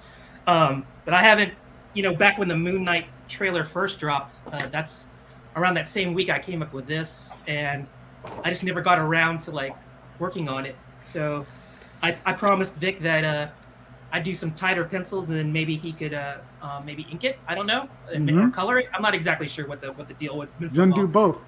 So I'll try inking it, and then he can color it, because Vic, he's a master of all things comics. I mean, he's writing, he's penciling, he's inking, he's coloring. So I don't know. I gotta do the same thing. So. Oh, you were saying, Vic? Go ahead. Oh, I said lettering. I'm trying lettering now. Oh, lettering too. See, just adding more to his resume. By the way, did you do in that trailer that shot of Moon Knight, that new trailer where he jumps and his cape looks like the moon, like a half moon? Yes. Oh my gosh. I was looking at that. He won up Batman and Spawn in that one cape shot. So, but yeah, legit, now I have to legit. That looks great, bud. I love it, man. Great wrist movement. Just kidding. I love how you do that stuff, man. I appreciate it. Incredible. So that's I already know how I'm gonna color it. Oh, you do? Okay. So Yeah, I already know how I'm gonna color that. See now I'm gonna bring up some old artwork since I'm not doing any artwork. So when you guys are doing that, I pulled up some of my old inks. So all right. Can you full screen me there, Gerald? Yeah. Since you're doing Loggerhead, I was gonna pull up my Loggerhead piece. There you go. There we go. It's my old Loggerhead right here. Oh, nice. That is great. It's like, what happened to the poor fool that's getting his head stomped in or punched in? Yeah. Seriously. It's so these are all inks. These are all the originals. So if you want one. Hey, what is that? Oh, that was a Dragon Rage. Yeah. Yeah. This one's still floating around. Oh, I never saw this fully inked. That looks great. And your camera is pretty sharp. Yeah, man. Like, yeah, I was gonna say I can see the details. And all it's that. my new computer, baby. Oh, this is the MacBook Pro camera that's built into the Mac. MacBook Pro. This is the Mac Tower. Oh. And then obviously this one's still floating around. No one bought it yet. Baby. It's only because no one's buying it because I was like $300. That's it. I'm not getting rid of it. Unless you really, really want it, I'm not selling it. 'Cause I love it, man. I just love it too much, so I won't get rid of it. But yeah, man, I want to do some more work. I've got to do this big, giant 24 by 36 painting, and I'm just busy doing other stuff, and like I'm afraid of this giant white canvas. Yeah, isn't that the worst? I have a stack of them staring at me, so I understand. I got a stack. I have that one big one, and then I've got a stack of 16 by 20 canvases that I really want to start digging into, and do like commissions on 16 by 20 paintings. Well, that's it'll be fun. It'll be freaking fun. It's funny. I just bought a 10-pack of those because I'm starting to try to. And I might as well talk about it here a little bit. Yeah. I had opened up talking to a couple of the guys because everybody's doing covers and everybody's this and whatever, and I'm like, okay, I'm gonna have some fun with this, and I'm just gonna do for fun. I'm gonna do a because I'm doing some sketch cards for the next Niobe in March. And I was like, nice. I want to do some more stuff. And Phil Leon just showed me the colors for. I actually have them somewhere for the Kaiju Mania book that he finished. That the 5 pages of mine, they're inked and colored. They're going to lettering and they're approved. So I'm excited. Now I can pull those up later if you'd like. But you're talking about 16 by 20s. It's really ironic, Joe. I'm going to start doing kind of a la Alex Ross, Alex Paulo Rivera. I'm going to start doing paint because I paint a shitload. I'm going to start painting people's, like, all right, I'm trying to figure out the right way to say this, and I'm vamping. I want to start doing covers but painted. I'm in the same boat, brother. I'm in the same freaking boat. I'm trying to do covers but painted. Yeah. And your paintings are next level. Like, your artwork is solid, but your paintings, I think if you find your spot and you really get, maybe because from practice and working, you elevate a little bit more. I think you can corner the market on that. I've been meaning to do that, and I've been too damn busy doing other stuff. But I really want to do the same thing. It's weird when life, I gotta fix my kitchen. I gotta do this. Oh my god, I have to work 87 hours. So it's I have a commission list, and then I forget that I should sit down and take 2 hours, and I should paint one of these characters. And then show it off on the streams. So that's on that. I got 2 characters now that I'm, and it's no surprise. One is probably going to be because I'm friends with Larry and Max. Something from Atrocity Press and something from. Oh, actually, one of them is going to be a squirrel from Sinopa. No, it's from 47 Furious Tales, Sinopa, Sam Quinton's book. I'm gonna do it. Well, because he's 47 Furious Tales is the story of the 47 Ronin. And I'm gonna do Sam's elevator pitch real quick. This is hysterical. But they used his incredibly talented artist Alexia Veldhausen. I said her name right, yay. They instead of having humans as the samurai and everything like that, they have I can't say the word animals. Okay, and it's absolutely. Do I have a cover with me here? Do I have one with me? I do. Oh shit! Don't break it. No. That's. This camera can't break at this point. You guys have seen this. You guys have seen 47. Really? You haven't seen 47 Furious Tales? No, I haven't. Nope. You haven't had Sam on the show? I guess not. I guess not. We should probably get Sam on the show. Okay, well, issue 3 is going to be on Kickstarter pretty soon. So this is issue 2, and then just to give you guys, so it's the Tale of the 47 run. This amazing story from Japanese lore, and they did it with animals. And Alexia inkwashed. She drew then inkwashed. She's a Keeper School graduate. She drew and inkwashed and then colored digitally everything, and it's just amazing. Our friends, they just did. Sam just funded and is now fulfilling Reign of Ages. So I guess, well, whatever. So I'm gonna do a squirrel painting because that'll be kind of fun and it'll get me going, and like a samurai squirrel thing. And then I haven't figured out which one of speaking of cheesecake, one of Max's characters. I'm probably gonna be Mary Machine Gun because Max would get a kick out of that. Cause he loves it when I paint his character. So, and then cool. Speaking of painting, I was here. This is a commission piece that I'm working on. It's gigantic and it scares the shit out of me. It's the Straw Hat Pirates from One Piece. One Piece. It's Luffy's Pirates, and then I had drawn them. I'd inked everything.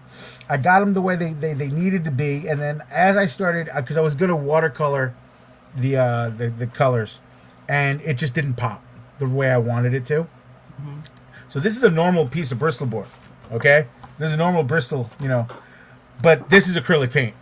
So now I'm basically painting on this, and we're gonna get into some. It's little detail stuff, eyes, and then all the blacks and all the little details, and then I'm gonna spray it down with this stuff and send it out to the guy, the young man who ordered this from me. That looks pretty. And then awesome. It's intense. It's absolutely intense. It's a lot of characters. It's a lot of characters. It's a lot of detail, and I there's little things you can get away with, like, okay, I'm not doing this, but certain aspects of them need to be there, or else nope, it's not happening. It's just, it doesn't work. It just does. Like, okay, I joke with people about the commissions all the time. So, can you draw Captain America? Yeah. It's like, does he need those little wings on his edge, on his helmet? I'm like, I mean, maybe. Depends on who you ask. Yeah, it depends on who you ask. But yeah, then there's this. Oh, this is cool. We're gonna talk about something real quick. Painting, Joe. And Joe, I'm gonna throw something at you, Joe, because I think you're gonna get a kick out of this. A young gentleman asked me if I could draw on these Star Wars covers for him. This is a regular Star Wars cover. I just haven't opened it yet, and a Rogue One. So he wanted to do like father and son back to back. So he wants to do Luke coming through the door at the end of that episode of Mandalorian, and he wants to do Vader coming through the door of the ship at the end of Rogue One, right? And I'm like, yeah, I can do it. He goes, I love your style, this, that, the other thing, but I was wondering, he says to me, can you make the lightsabers glow? I'm like, yeah. He goes, what kind of ink? How would you do that? And this is where Joe's gonna want to take a peek at this. You got some neon paint? No, glow in the dark. Glow in the dark. Neon won't give the effect that he wants. So for Vader's, this is a neon. You got me saying neon. This is a glow in the dark red. And then this is a glow in the dark neutral, which I could add green to make Luke's lightsaber. Now, these are acrylic. Okay? I got them on Amazon. I think it cost me like $4, both of them combined. And then you let the book sit in UV light in the sun for a little bit. And then when you turn off the lights, it will glow. Oh, it's like those it like charges like with that's pretty neat. Correct, sir. And then it'll also they'll also show up in a black light. So that's kind of some of the fun stuff that I'm putting together. Joe's writing stuff down right now, I'm sure. Fluorescent paint, glow in the dark. Because this stuff Joe's gone. Oh, where did Joe go? He boomered himself out. No, he's still there. He's still there. Mm-hmm. I don't know. Did he take his camera out? Oh, he sort of. Off. Should I add him back in? No, off. I think you got to let him back in. I stepped out just for a second, okay. And then he was like, "Hey, I'm going to show you this thing," and then I poked my head back in to watch. But so he didn't see it. I'll be right back. See it. You're gonna have to repeat everything. No, I watched the whole thing. You did? Okay. Off camera. This stuff is great when you're doing effects on a painting or something like that, because everybody gets natural light and things like that. And then I didn't know you put you'll splatter some stuff like some stars or something. So I'll use some of that stuff from time to time. Or I just did a painting for someone. What if Grogu had gone to the dark side? And there's still a possibility that might happen. Right, exactly, absolutely. So my Grogu had a red lightsaber, and I used some of this stuff. And the guy calls me like 2 weeks later. He's like, "Holy shit! I didn't know his lightsaber was gonna glow. I'm like, yeah, I just thought that would be fun. Because if it doesn't work, who's gonna know? If it works, yeah. Well, boom. You can corner the market on neon comic commissions, or not neon. Whatever, what is that called? It's not neon. It's glow in the dark. Glow in the dark. UV blacklight. Look, whatever market I can corner, I'm down. So whatever I can get into, I'm with it. Whatever anybody wants me to do at this point. I was going to show the work. The DC The World Needs Heroes teaser trailer that they played during the Super Bowl. Sizzle reel, yeah. Yeah, we'll wait till Joe gets back in here and we'll play that up. I'm sorry, it's not beating The Sopranos for me on Super Bowl commercials though. Sorry. I didn't even watch the Super Bowl. I was driving during the Super Bowl, so. Oh really? Yeah, I watched everything after everybody had seen it. I went back. Okay, and that's fair. So, yeah. I mean, I'm not a really big Super Bowl or big NFL guy, so I watch for the ads maybe, and the ads for the last couple years haven't really been that good. Nothing really memorable. So that's fair. And actually, I don't even know. Was there any big ads that you guys liked? The Sopranos one did it for me. Sopranos one, okay. That was really cool. I mean the truck was trash, but having Meadow and AJ in that was cool. Mm-hmm. I geeked out. I had a moment of geeking out because Zach and Turk from we had a mini Scrubs reunion. Scrubs, yeah. That I lost. That one I lost my shit for because I loved Scrubs. So that's what's his fish from Scrubs. Oh my God, it's Turk. It's happening. Yes, do a reunion. Are they doing a reunion? I hope they. I think it was just for the commercial. It was just a commercial, but oh my God, I'd be so happy if they did. I'd be so happy if they did because I absolutely adored that. I adored that show. What else is good? I'm trying to. They had a Paul Rudd, Seth Rogen one that was pretty funny. That was pretty fun with the wedding, with all the stuff that they did with the Lay's. Yeah. That was funny. What was the product? They were Lay's potato chips. Lay's potato chips. Okay. There's potato chips. There was another one. Which is the one? The Guy Fieri Bud Light Seltzer one. Was really funny. It was just so ironic and it was so over the top because Flavor Town and all. It was just funny. You got to watch a lot of Food Network. And, it was pretty. Everything was pretty. Everybody kind of leveled up and was pretty solid with what they were doing. Okay. With the ads, so it was pretty.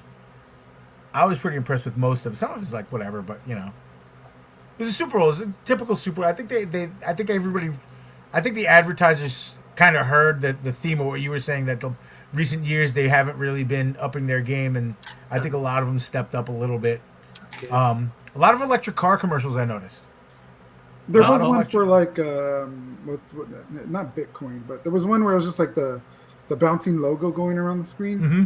Bouncing logo. And I know what they were trying to do, but I was like, you paid that much money for that? I know. For a little logo around the screen. For a screensaver? Yeah. For a screensaver? Yeah. Yeah, I guess it's sort of like because you spend a ton of money just to get the ad time, but then I guess they didn't spend that much money on actually doing the ad. They just spent all the money on the actual spot to put it on the Super Bowl. Well, I mean, there's an episode of The Office where they're watching the DVD player, like the little icon that would bounce around a screensaver. They're watching. I think that's just what they were trying to touch on. And I was just like, you paid that much money for that though? Oh, really? Like, yeah. Here's the thing, though. I mean, and yes, I agree with you 100%. How many millions of people watch the game? I have no idea what the number is. It's a huge number because they said at least 31 million Americans, just Americans, bet on the game. Yeah. Mm-hmm. So that means at least 31 million people were watching the game. Mm-hmm. So you paid however much you paid for one ad, you at least had. You had a good reach. Yeah, you probably had. I think they said it was over 1 billion people watched the game. I'd have to look it up. Mm-hmm. If you have that many people, even if your ad isn't, as long as it doesn't suck, as long as it's just like, okay, whatever, it's still there. I mean, obviously, maybe, you're not competing with Budweiser and stuff like that because they have money to do whatever. Budweiser has money everywhere, Coca-Cola or whatever. But if I could get if I had the money to get my ad on the Super Bowl, I would probably just have my logo and how to reach me, because it makes some artwork. And hey, call me.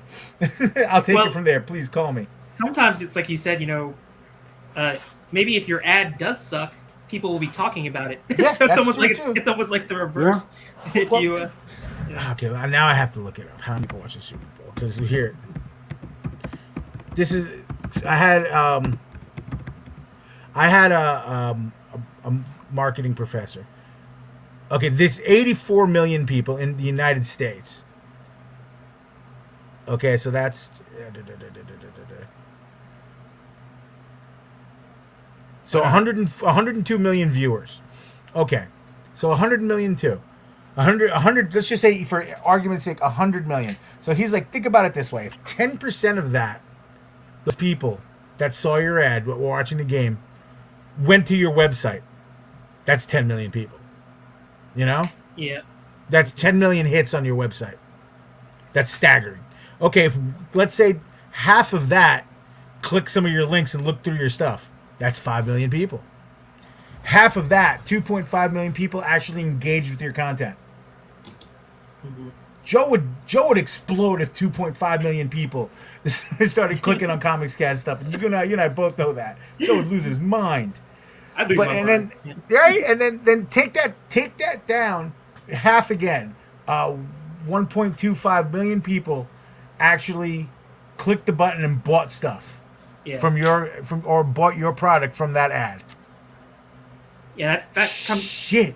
That's the bottom line, though, is getting the conversion. If you don't get the conversion, then you just wasted your money. So. Yeah, but even the smallest little number with that amount of people is going to pay off. Look, if you're paying you're paying thousands of dollars and you only knew maybe 1,000 people are going to watch this. Yeah, no, it doesn't work in your ratio. But if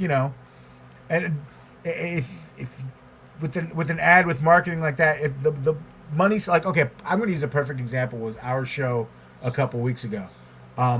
We did ads on Instagram and Facebook. I know what we paid for them, and the number worked for the amount of people that we got and the amount of sales and the amount of traffic that we got through the venue.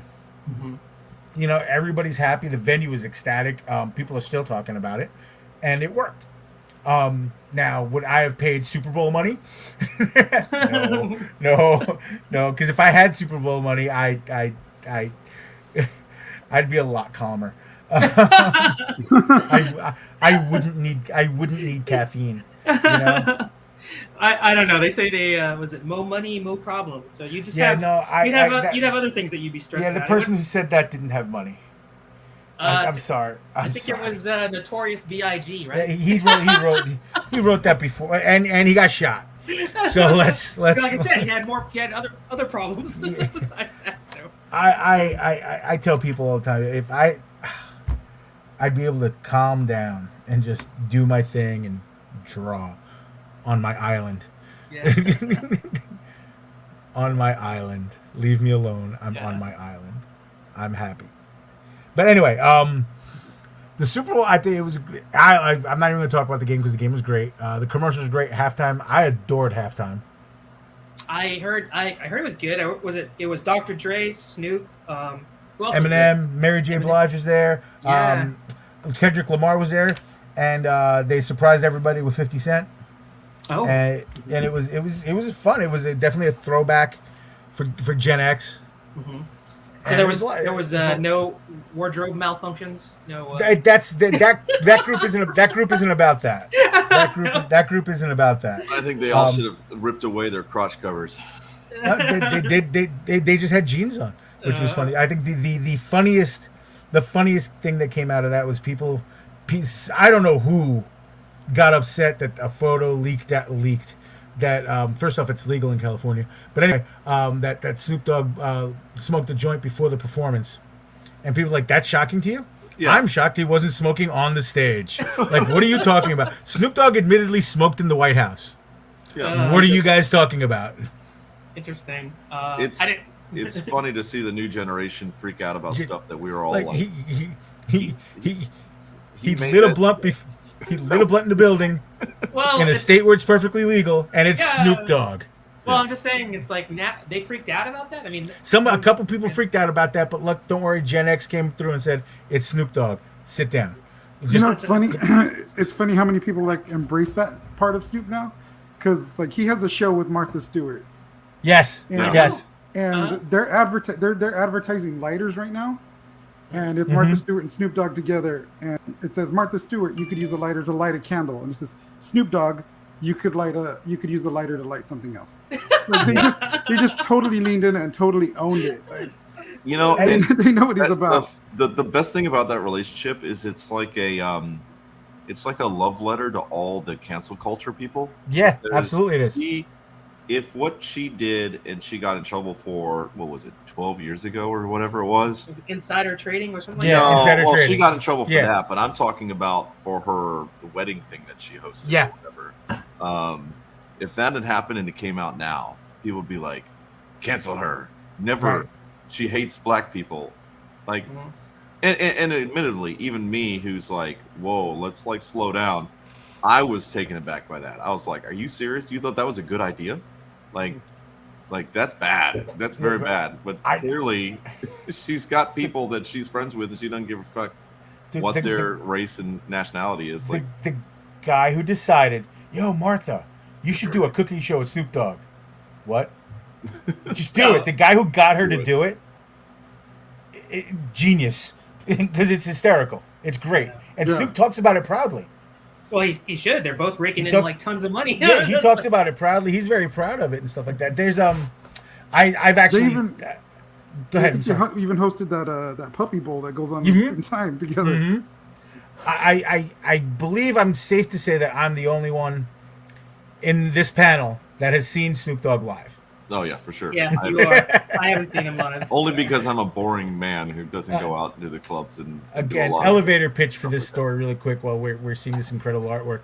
311 is doing a festival. It's just them and somebody else opening for them at a minor league baseball stadium here in Brooklyn, and the opening act canceled. And it was supposed to be a festival of unity and blah blah blah, and they couldn't get an opener. And it was like 2 weeks before, and this is a couple years. This is like 10, 15 years ago. 10 years ago probably, and they couldn't find an opener. They were freaking out, and out of nowhere, I guess somebody's management with Snoop's, and he goes, I'll do it. And they're like, really? He's like, yeah, why not? And they're like, okay, cool. A different audience to come and check out, so okay, because 311's kind of like a rock band, and so okay, cool. So Snoop goes, they're like, well, so we'll open and Snoop can close. He goes, nah, you guys are the headliners, you guys headline, I'll open. Okay, cool, gracious of you. So he comes out on stage. Now, look, it's no secret to anybody if you know me. I partake. Okay, I enjoy it. And back then it wasn't but the whole audience was lit up. It was great. And Snoop was lighting up constantly on stage. He had the crowd in the palm of his hands. He had all of his crew. Everybody was on stage with him. Everybody, the entire audience, one audience dancing, having a great time, vibing out. He actually stopped at one point. He looked at one guy. I'll never forget it because he was like 5 people away from me. He's like, are you good? Are you good? Check and make sure the guy's okay. He goes, somebody pass him this. Handed his blunt down. They passed it to the guy. You work on that. You good? All right, cool. All right, and then went back to the concert. I'm like, Jesus Christ, he puts on a great show. Anyway, 311 comes on later, and then you kind of look because it's a trailer because it's a baseball stadium, so it's a trailer in center field. And you look over, and there he is still on the side of the stage, smoking obviously, but enjoying the headliners, dancing and having a good time, kind of into the show. Of course, like, that's good. This guy's just a normal person. He just smokes copious amounts of marijuana, and and does that's why he's so chill. I gotta tell you, you guys have to go to YouTube, the Kevin Hart Snoop Dogg Olympic stuff. Oh my dear God, it's the funniest stuff in the world. It's so that's what I ended up watching more than the Olympics was them two together. They're so funny. They're so good together. It's fantastic, and it's uncensored. So it's just great. Now, Vic, can I ask what is this Procreate? Yes. Okay, because I see the levels on the side. I'm like, that looks very familiar. I adore Procreate. It saved my life because I was almost Yeah, giving up I on. love it. I have not a Cintiq but an Intuos, and I was about to quit. I couldn't draw on one side and then look at the screen. I couldn't do it. I Yeah. just even with it in front of the computer, I couldn't do it. I think a lot of people don't realize there's a steep learning curve to going digital. I know a lot of people are like, oh, it's easier. It's easier once you get the hang of it, but in the beginning, there's a steep learning curve. Yeah, there's a little. I agree. It took me forever. What helped me with Procreate? It's really almost like drawing on paper. Mm-hmm. So it kind of it helps you with that learning curve a little bit. I mean, there's still the techniques and the ins and outs of the programs and stuff. I think are definitely something that you got to learn. Just like, okay, I'm just looking at your shading in the background. I'm like, Jesus Christ, how's he doing that? I got to learn how to do that. But Procreate has so many opportunities. It's just I just absolutely adore it. I have a friend who's a tattoo artist, and he has brush sets and stuff like that he sells, and they've helped me out a ton. Oh yeah, yeah. It's hard to. I mean, once you find those brushes, like it makes it so easy. The good thing about going digital is like, okay, so when I was a traditional artist, I didn't have the steadiest of hand. I messed up a lot, and then like, damn it. I was like, damn it, like I messed up this drawing, one way or another. Now with digital, I have a slight, kind of a shaky hand. Like now I can come out with these smoother drawings because if I make a mistake or anything, I could always go back and not have to worry about making a mistake with ink or anything like that. That's fair. I found because I like. I'm sorry, Gerald. My bad. Oh no, go ahead. Because I'm definitely probably 80-20 traditional digital. But I do use digital for a lot of my prints and stuff. Like I'll edit stuff in digital, and I have I do graphic design and blah blah blah. So yeah, I think they're hand in hand. It's just a different tool in your art toolbox. But I have found that okay, I'll do a piece, and then like you said, maybe I'll shake, maybe I screwed up. Ah, damn it. Okay, but I'm still keeping the piece and stuff. I can scan it and fix it digitally. Yeah. That's what I started to do. Yeah, and I'm so happy. I was like, okay, cool. So you know what? That kind of opened a block in my mind artistically where I'm like, I'm still going to draw this, and if I screw up, it's cool. I'm going to keep going and finish it because I can make a different version on the tablet, and that's exciting. Yeah. Oh yeah, absolutely. That's super exciting.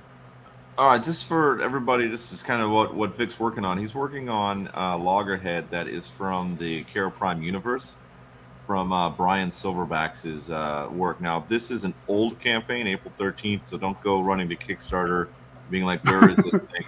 But Kara Prime is part of Brian Silverback's work. You can find him. It's on there. This is from his Instagram, Brian Silverbacks. You can find him there, or you can find him on Facebook. He's on there as well. Worked with a lot of different artists. And writers too. Yeah. So I mean, he's an amazing artist himself. Like his stuff, he's actually his technique is very interesting. So he's got amazing inking skills, amazing pencils, and then he's kind of I've just never seen anyone work like him. He scans it in, and then his coloring technique and style is a whole nother level as well. So. Just pretty awesome that Vic can come in here and just do a warm-up sketch, and you're just like, holy crap. Like, that's warm-up? My best sketch is your warm-up. I want to just give up now.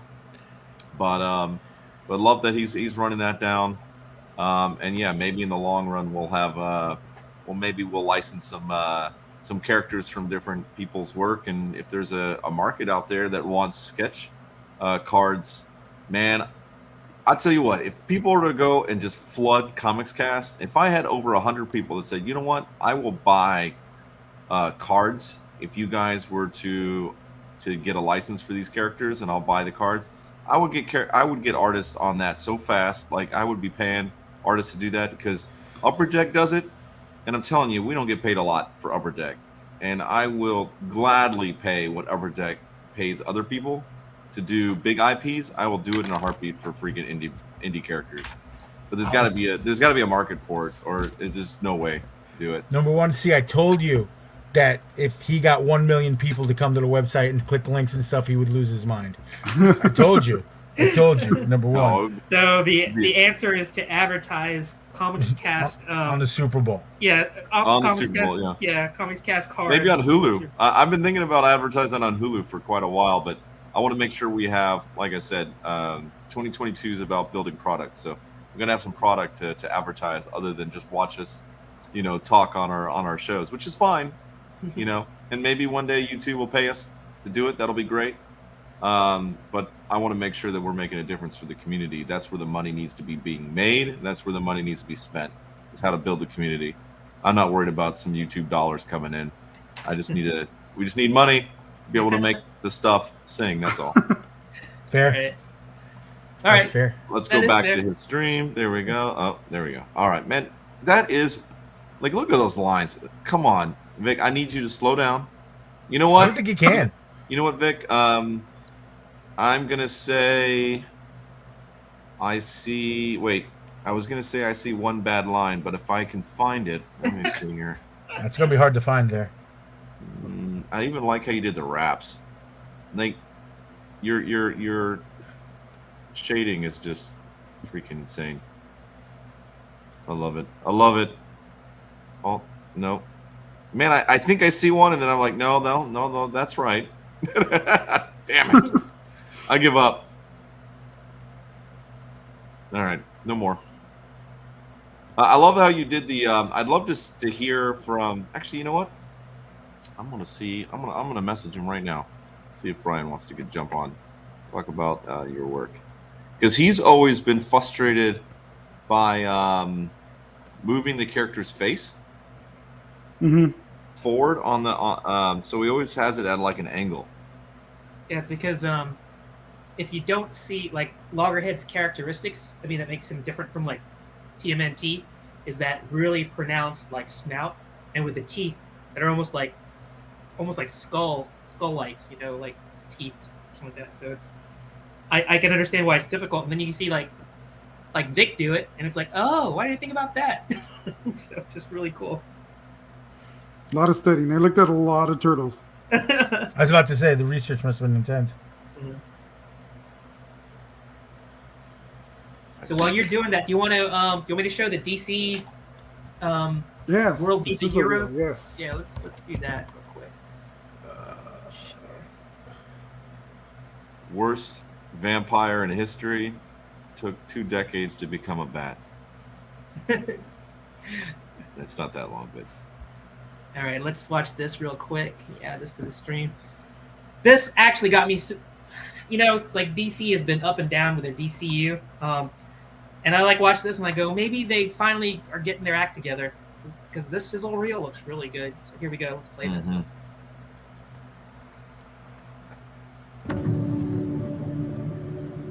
are you in the mirror? What are you hiding? My son dreamt of a better world. That's why he saved me. You can go to any timeline, any universe. I'd like to say this one. What could be greater than a king? A hero.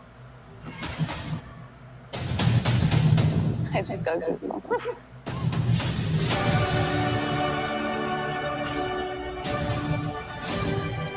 If we don't stand up, no one will.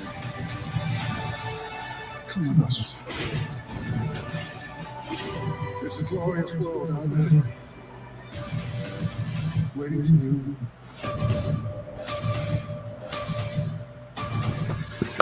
Are you in? You see earlier, Pete, you said Marvel's finally going full comic. I think DC's finally going. Yeah, no, I think they both have to. They both have to. It's and again, I'm always look. I think everyone in this room and everybody watching the chat in the chat, hi chat, is in no matter what, for good or for bad, and I also think that entitles us to have our opinions for better or worse. So it's cool.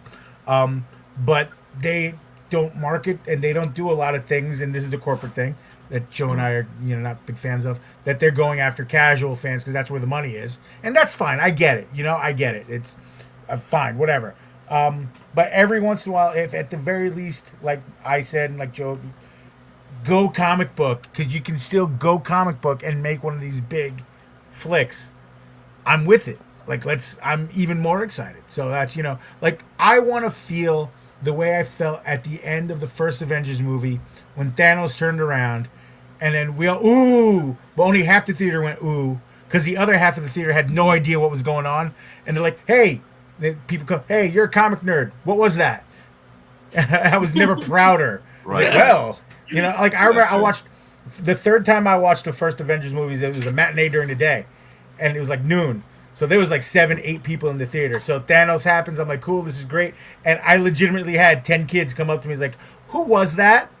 Because they, I had a comic book T-shirt. I'm like, well, gather around, children. I shall talk to you about comic books. So yeah. I mean, And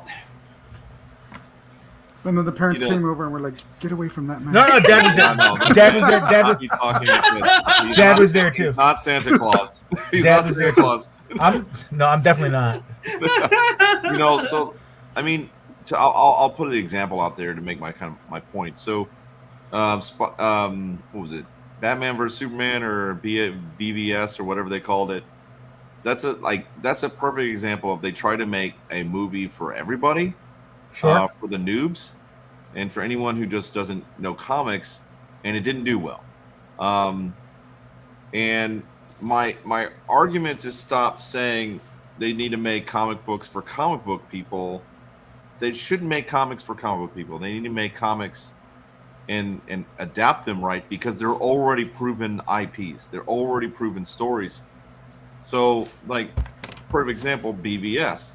Instead of doing something that is for everybody and failing miserably, do the story that was written, because it was one of the best stories that has ever been freaking written. And if they had just made it into a 2-part movie, if not a 3-part movie, that would have made over $1 billion easy.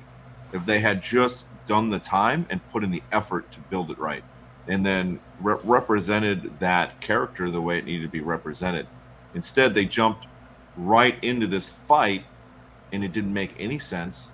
It didn't have the right motivations for the characters, so you didn't have fans happy, and you didn't have casual fans happy, because at the end of the day, the Dark Knight story actually brought in comic books fans. They brought comic book fans into the comic book world.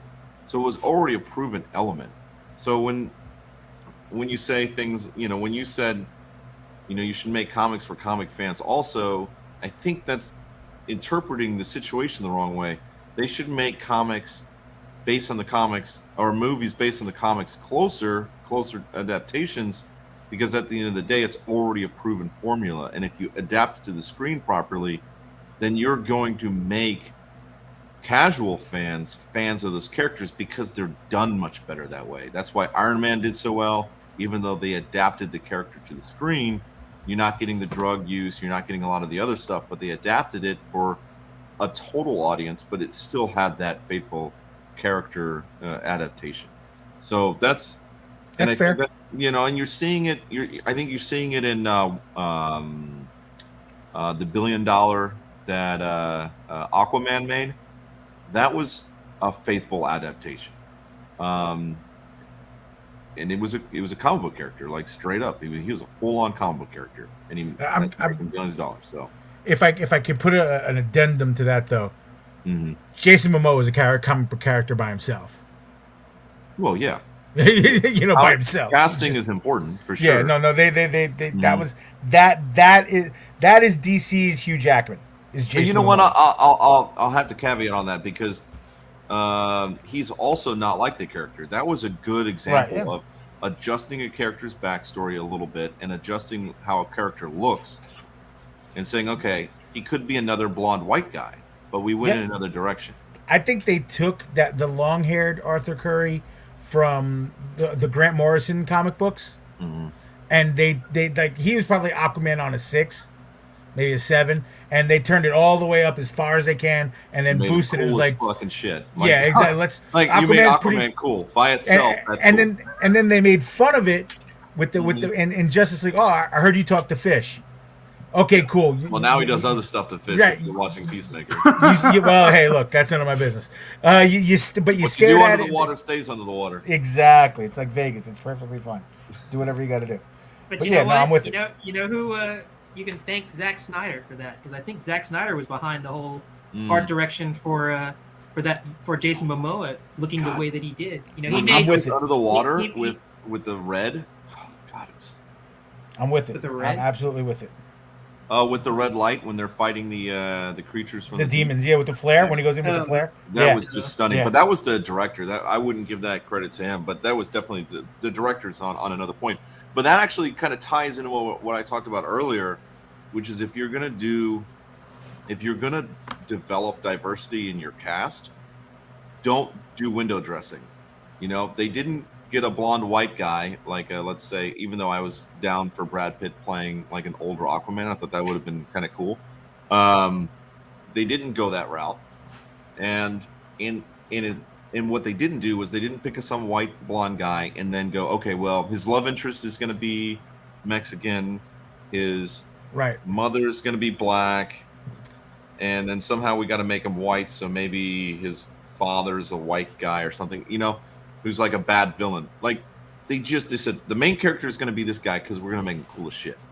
And then what happened? The audience responded because it was just a great movie, and nobody cares. Like, just nobody cares as long as you don't make it weird and box checking. Yeah, and the only box that they decided to check, and I'm glad they did it, was let's just make it cool. Let's just make it cool, and they did. So Brian said he can't jump on right now, but he's watching for a little bit. Much love, Brian. You know what? Let's pull up your. There you go. Oh, there you go. That's a good idea.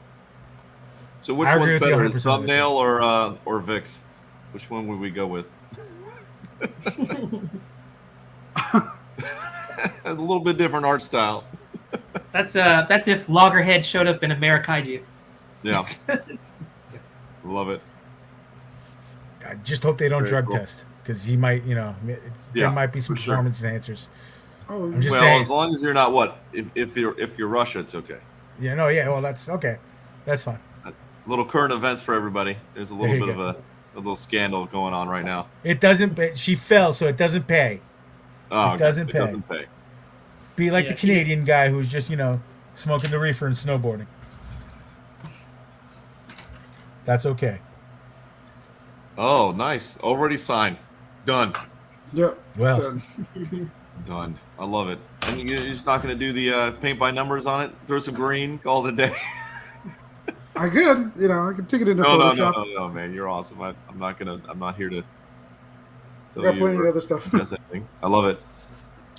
Even your signature's cool as shit. My signature's lame. Like it's JT with a number, just to show what year. I love that. It's clean.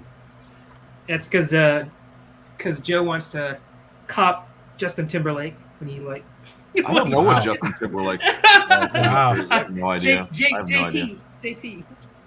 I think it's funny. Like when I was younger, I tried to design like how am I going to sign it? I used to do like a V and an M inside a box that had like a shadow behind. I like took so much time trying to think of how am I going to like put my little signature on a cover, and then eventually I was just like I don't even care. Just my last name, real quick. I don't care anymore. I think it's cool. As you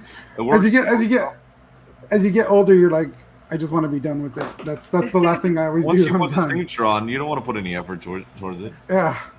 I was trying to do my when I did my upper deck cards, I was trying to figure out how to do the signature so I could do it quickly, and I was doing it with like a marker, and I kept messing up the signature, and like it was. And because I don't like really have anything out there in the world, people were getting my upper decks and they're like, "Who is this guy? Like, I don't know this signature at all." And like all of my signatures weren't quite the same, and it just looked. It was super amateur. I keep getting a twinge in the back of my neck when you upper deck and sketch cards. I tried like 3 years ago. My studio partner got in with Topps, and we knew a couple other people, and they all talked about it. And now to this day, every once in a while, somebody will come over, either a fan or somebody who collects sketch cards, like, hey, do you have any of the sketch cards? And he'll go under the table and pull out the book with his APs and everything like that. And I tried to get in, and it wasn't. And look, I realized right away, just listening to the conversations, I know I'm not making $1 million, but to be able to say, hey, Upper Deck, Topps artist, kind of cool. You know, that'd be kind of cool to do that stuff. It is fun. It is fun. It'd be a lot of fun.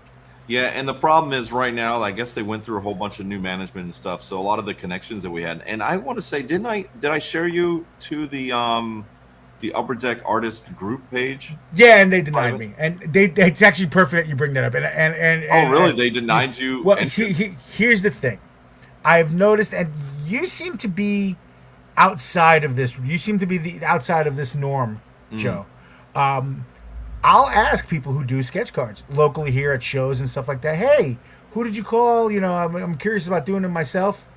Like, I've had people turn around on me, or change the conversation. I'm like, yeah, just look for the email. Just go to the website and look for an email. You know, blah blah blah. It's really tough. It's gonna be tough for you to get into. You really shouldn't do it. Like, either try to turn me off or not give me the information. Like, is this like the Masons? Is this some kind of secret society to get like? I guess so. Like what do you like? What like? And then somebody had said, somebody who had done them years ago had turned around and said, no, bro, it's just that they're a lot of them don't want new people because they don't make any money to begin with.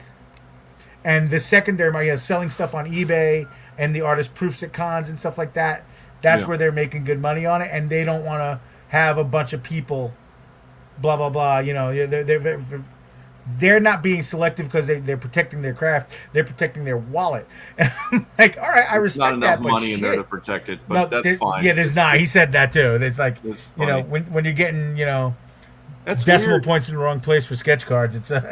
It's weird that you got denied. I almost want to say do it again, and then tell me when you do it, and I'll grant you. You know, we shall chat. Open the door. We shall open the door because that's silly. And if anything else, I'll send an email directly to the person I worked with. But at the same time, I think the person I worked with is actually out now.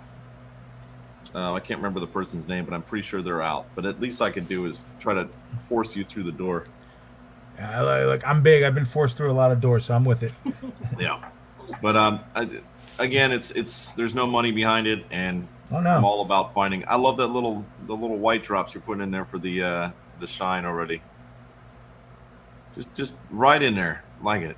All right, man, that makes I still got all those Marvel annual cards sitting behind me. I almost wanted to read those to you. You guys want to see some other kaiju colored stuff?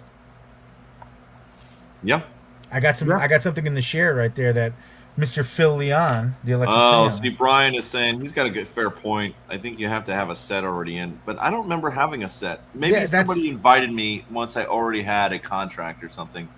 That seems so asinine. Wouldn't you want a group that you can bring new people in and like get them? Hey, I like this guy. I'm suggesting him. You know, like an artist has already done it, right? You would think, hey, I'm bringing this guy in because he's got the skill set, and he would be great to do this. It's like that episode of The Simpsons. It's the Stonecutters, bro. It's just I can't. It was at first I was frustrated. I'm like, what the shit?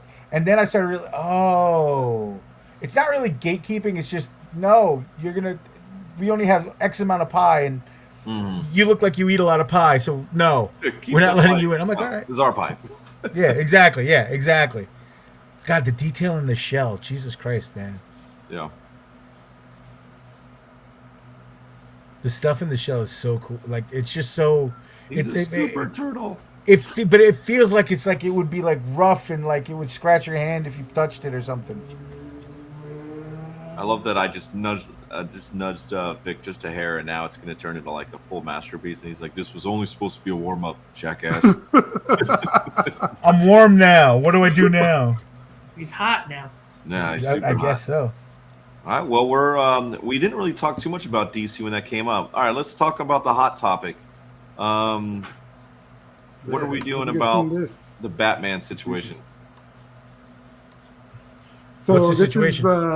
is this was out this week. This is actually Michael Keaton on set of the Batgirl movie in his Batsuit. Well, I don't know if this the third one, the close-up shot, is him. That might be a stunt double, but according to what people were saying, like that's actually Michael Keaton now in the Batsuit. So his Batman Returns again, I guess. Again, because he's going to come out in the Flash. There's a Batgirl now he's going to be in the Batgirl movie. Yeah. So it's a multiverse thing going on. It's not multiverse for DC, so DC would be the Flash paradox. Well, here's the thing. But DC used multiverse first before Marvel did. Right. What did they call it? What was the? Well, here. Hold on. Where is it? Storylines. I can't. Crisis on Infinite Earths. Crisis on Infinite Earths. One of my favorite storylines. One of the best. The movie I think DC should make is the first one. Is that the full set? That's the full set. All right. So the first comic in that, the one where Blue Beetle dies, they should make that into a movie so fast. That would make so much freaking money. It's insane. Oh, that's not the one I'm thinking of. I'm thinking of the second one. Hold on. Second one. Oh man, I'd go through all of my shit to find it. It's one of my favorite ones. The one where Blue Beetle dies. That looks closer to right. Yeah, it's that series. This is the second Crisis. Oh, okay, it was the second Crisis. Okay, this is the second Crisis. That sounds so absurd. It's the second Crisis. Well, no, that's DC's. That was DC's thing. DC. That's a Marvel thing too. Well, no. The Crisis thing started with Crisis on Infinite Earths with DC. I was always the DC guy. DC's thing was, instead of doing, we're gonna do. You got to get every copy of everybody's book because we're gonna do a big crossover thing. They would just do one miniseries. It'd be and I'm just gonna go crazy and I'm just gonna break them all out. So. It started with the Crisis on Infinite Earths, and it was their way of cleaning up some continuity and creating a multiverse and stuff like that. That's this. That's where you get the iconic Supergirl died, this, that, the other thing. They depowered Superman, stuff like that. The next was Infinite Crisis, and now the recurring theme with a lot of these is the Flash. Like Infinite Crisis on Infinite Earths, where Barry Allen dies. Right at the end to save the entire everything. And you get more Flash, and that's why Flashpoint is like always a thing with DC. Is now the thing with DC. It's always a thing with the Flashes. And then this is the final Crisis. There was a lot of things, a lot of other things going on, Joker and stuff like that. Just great stuff. Ooh, but I want that one. This was good. This was very good. I was happy. I got this at a con, and it wasn't $10. It was I got it for like $5, and this is the hardcover. I'm really excited about that. And then along the same con, I got my personal favorite. Was the Identity Crisis. This is the one that had all the covers by Michael Turner. Oh, I got it upside down. I want to know who came up with that cover first, because that definitely looks like somebody else's cover. This has all the Michael Turner covers. Ooh, pretty. Oh, I love the ones where you can see all the artwork and the designs and stuff in those extra little pages. Yep, it's absolutely phenomenal stuff. This is the one where the mythos of the Justice League being this shiny thing is broken up, where it turns out that they mind wiped a bunch of the villains to make them less dangerous, and then they mind wipe Batman and a couple other people. All right, now as like a legitimate, no shit, I'm a legitimate DC fan. How do you feel about what they're doing? Do you think they're course correcting their DC universe with the WB, or do you think it's just going to be more of the same, where they're sort of aimless? We're in a massive course correction. I think somebody somewhere realized shit. And it's not even we need to do better for the fans and we need to do this. It's like shit. We're missing out on a ton of money that we could be making MCU style, and that's fair. Warner Brothers, I get it. Okay, cool. So they're going to start making better things. But I also think some of the people coming in creatively are going, hey, we don't want to make something that sucks, but let's get some cohesion so we can keep making things. And I think that started, and I hate to use the example, and I hate to use one of the reasons why I think, and that's not the only reason why I think, but I think that has a lot to do when they started working and why it's taken so long for Black Adam and Dwayne Johnson. Yes, he's made some shitty movies, but he's a movie making monster now. Okay, he's not going to walk in and just because it's DC and it's a paycheck, make another shitty movie. Mm-hmm. So I think he's like, listen, we could do a lot of things. And that first fandom during the quarantine, during the pandemic, feels like 1,000 years ago, when he started calling out Henry Cavill and all those guys going, yo, I'm coming for you. I think that set the tone for DC in the future going, okay, we need to not suck. And like you said, we need to fix this, and we need to maybe not go back to formula, but we need to, course adjust and not do exactly like, because I think they tried to copy Marvel too much. I think now we need to let's do our thing, but let's have a plan instead of chasing. I think they were chasing Marvel too much, and I think now, at least from the outside, and me as not a movie, just a movie goer, not a movie person, I think now they're going into what they want to, let's do our thing and let's not worry about what everybody else is doing, because we, like you said before, we have the history with these characters. Mm-hmm. We can do this. Well, in their defense, I'd say two things. One, they were coming off of DC just doing what was it? The new 52. New 52. Where Superman was a little more edgy. They were looking for ways to make the characters a little more relatable with the audience and get away from those old cliche characters that has sort of been the cornerstone forever. So they were going off of that. So they created Superman. I loved the Superman movie, but I get it. How edgy can you make Superman and still have Batman be those archetype that work? And then on top of that, they try to rush it and jump right up and catch up to MCU by doing Justice League the wrong way. And that was a mistake. But what they did well, they're not capitalizing on, which is those individual movies.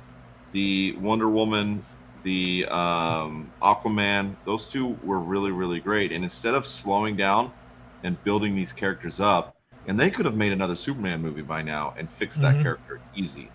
What I like about what Rock is doing, he said, look, I'm going to produce this thing. I'm going to be one of the producers, and I'm not going to let you ruin what I'm doing. Like, my name is on this. Exactly.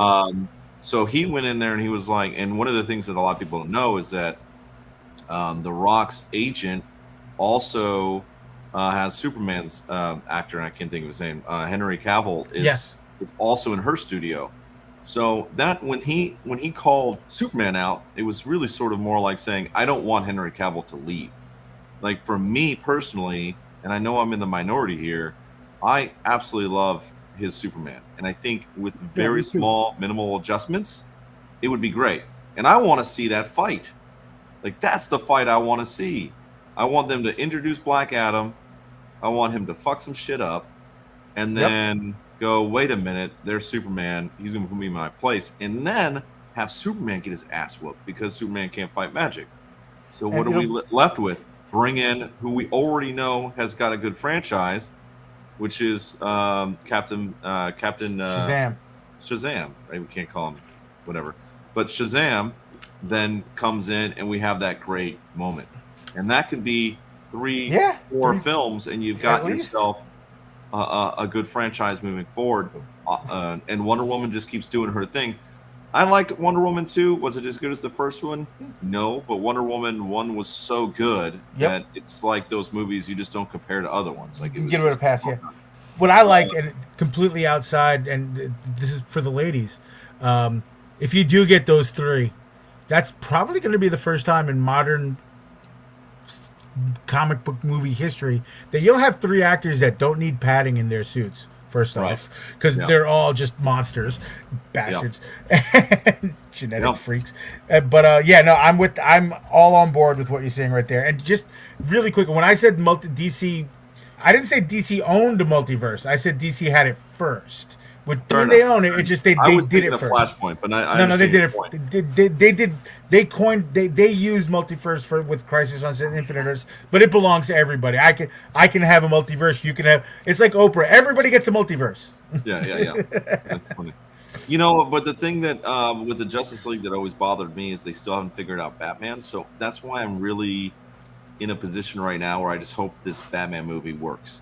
Because they need Batman to work for the Justice League to work. I mean, that's just the bottom line. I thought I read, and please educate me if I'm wrong because I don't know. It's just what I read. This is more of a year 1, year 2, early Batman on. year 1. Yeah, this is Batman. This is I don't know what I'm doing, but I'm going to do it kind of thing. And before, because so we've had old man Batman with Ben Affleck. Now we have young Batman. I can't pronounce. I don't know. I keep forgetting his name. With this guy, like Robert Pattinson. I just can't. I can't remember. But that's my point that bothers me is to say I'm really excited, but at the same time I'm frustrated because it's like, okay, even if you get Batman 99% right, and you're like, okay, I want a detective story with him. Now he doesn't fit with the Justice League because now you're saying, well, we want to create year 1, and I'm pissed off about that because the only thing that I liked about the Nolan verse for Batman was his year 1 Batman. That was the only one that was any good. The other ones weren't even Batman. So it's like, we've already got year 1 Batman. Why are we going back to that? So hopefully we get a little bit of year 1 and we really focus on like a crime drama for him. Allow him to be the world's greatest detective. Let's get that on screen. With that. That's going to be amazing. And then maybe what happens with that is that they can turn the corner quickly and it makes sense that he's a part of the Justice League because he's a younger guy, but I think he fits with the age bracket. Yep. That's the Justice League right now. Henry Cavill's older, but he's not much older. Right. No, I think, and it's, look, again, comic books. You can, okay, this is Pattinson's year 1, cool, whatever, fantastic. But then, okay, we're going to do a Justice League. Do we get a new Batman? No. He can, we can fast forward his Batman a few years. Age him a little bit if you have to. We can age him. It's okay. We could do that. That's fine. He needs to get bigger. Well, he's still only like 189. Yeah, I don't think that's unacceptable if you're 6'1". If you're 6'4", I don't think that. Yeah, you need to be about 210, easy. And credit where credit's due. Ben Affleck, he was a big guy to begin with. He's a tall son bitch, but he got in shape. Yeah, he got big. He made a great Batman. That's what I'm just gonna say this simply. He was a great. Batman. Terrible script, and if they had just written him better, he would have been fantastic. And I think that's why he walked away. To tell you the truth. He was a great Batman. He really was. Yeah, but you can't be a great Batman if it's a bad script, and that's not Ben Affleck's fault. No, at all. He did what he could with it, and maybe I'm just too blah blah blah. But he also had a great Alfred, which is I think important. Yeah, because a good that good dynamic can save him with some of the stuff. He had a great Alfred. What's his name? American Psycho. Christian Bale had American Psycho. Sorry. It becomes confusing. Phenomenal Alfred, So, just good stuff there. He needs a good. I'm hoping Alfred. It's important. So I think it's important. That's if you're gonna have a good Batman movie, you have to have a good Alfred. Everything else can be like okay, as long as that Batman Alfred relationship is good. And kind of pushing him, but holding him back a little bit. The father figure thing. I think he needs that. Well, they all need to start. The whole group needs to start watching Hush. The whole everybody who's making a Batman movie just needs to go read Hush. Don't read anything else. Just read Hush because it's literally a movie in a comic book. Like it's a movie. Like it's designed to be a blockbuster product. And you get the great Alfred. You get those great Alfred moments. You get the whole full spectrum. You get the detective. You get everything, and all these great cast of characters. And I don't know. Somebody said it. I saw this on Facebook or something. Somebody was saying, "Why do we keep going over the same super villains? Batman's got such a rogue gallery. Go somewhere else with it. Like I don't want to see Penguin again. Penguin was done. Like why aren't we getting? It's 2022. Why are we not getting a Clayface? Yeah, we could easily get it. Like, come on. You got it, but you got to commit to the fact that Batman is a comic book character. Yeah. See, this is the Batman story that I want. So. Well, they haven't done Riddler, and they're doing Riddler this time, so I think that's good, right? They haven't done Riddler. I'm not Riddler. Yeah. Oh no, they did Jim Carrey Riddler. Yeah, they did Riddler. Right. Yeah, the Long Halloween. I don't like the artwork in the Long Halloween. I respect to the story. The artwork, I dig it so hard. It's a taste thing. I'm not hating. It's just I dig. It's stylized. It's definitely a stylistic. It's definitely a style thing. Said he looked over the Long Halloween. It was one of his big inspirations. Then you know what? He's gonna be okay because this is a fan. I remember I was working in a call center and I had the issues of this on my desk and I was reading because I was just dicking around when I was working and the guy next to me is like, "Hey, can I read those?" I'm like, "Yeah, I'm done with them." I go ahead. Not a comic book guy. Just thought they were Batman. Thought it was, and he's like, "Wow, that's a deep story." I'm like, "Bro, I'm telling you, you guys are lucky." Yeah, I'm trying to remember what the Long Halloween.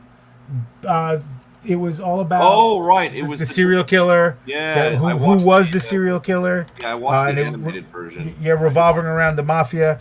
I don't know what it is with the whole Long Halloween with me. I didn't like the artwork in the animated version either. I was like, "What is this?" It's a stylistic thing. It's a stylistic choice, kind of going back. Tim Sale's so amazing. Going back towards kind of a noir thing. Like he also did Spider-Man Blue, which was basically a letter that Peter Parker was writing to Gwen after she had passed and when he was married to Mary Jane. And just the artwork, the same stylistic thing, but holy shit, it's just so good. What I find impressive about Tim Sales is he's colorblind, so he colors in grayscale, and he has somebody else come in and just lay down like a flat base color over his work. I find that so impressive. It just works so well too, It's just crazy. Oh, a stack of shit. Oh wow, it's like it's almost 1 o'clock. I think we should be trying to wrap this up. At least it's 1 o'clock for me. You guys are 1 o'clock for me. So. Yeah, this was a fun experiment. Doing it specifically on YouTube for this show. Obviously, a little bit less interaction, a little bit less views, but I think it's important that we put product out that's just on YouTube. If we want to say, hey, YouTube's important, so it's definitely this show. I think will be our flagship live show on YouTube, and then we'll produce some other products that can go on YouTube post-production wise, and then our Let It Out, which will be this Sunday. We're experimenting with it too. That's all. I've been promoting it mostly just on YouTube.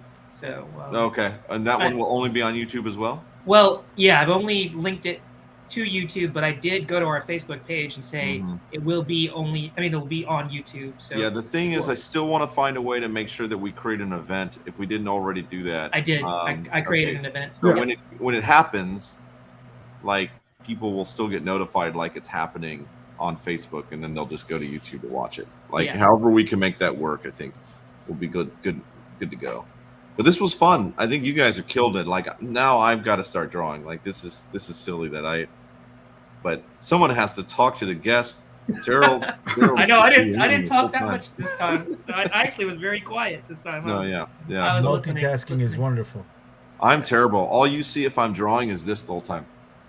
Like thing that I do. Somebody had asked me that. People ask me it all the time, but it was here on Facebook. Somebody asked me, "Well, what do you do when you're drawing at a con? Like, what do you do when people come up?" I'm like, "I stop drawing." Yeah, half the time, hey, how you doing? Or because if I'm working and stuff in the company, but then at the same time, a lot of the time people go, no, I just like to watch you draw. Cool, all right, weird but cool. Voyeur, all right, cool. Or some people like, oh, what are you drawing? Oh, is that for sale? No, this is a commission, but half the time they say, no, this is for somebody else, but I can do something like that for you. Or no one owns it. Would you like it? Please give me money. So, but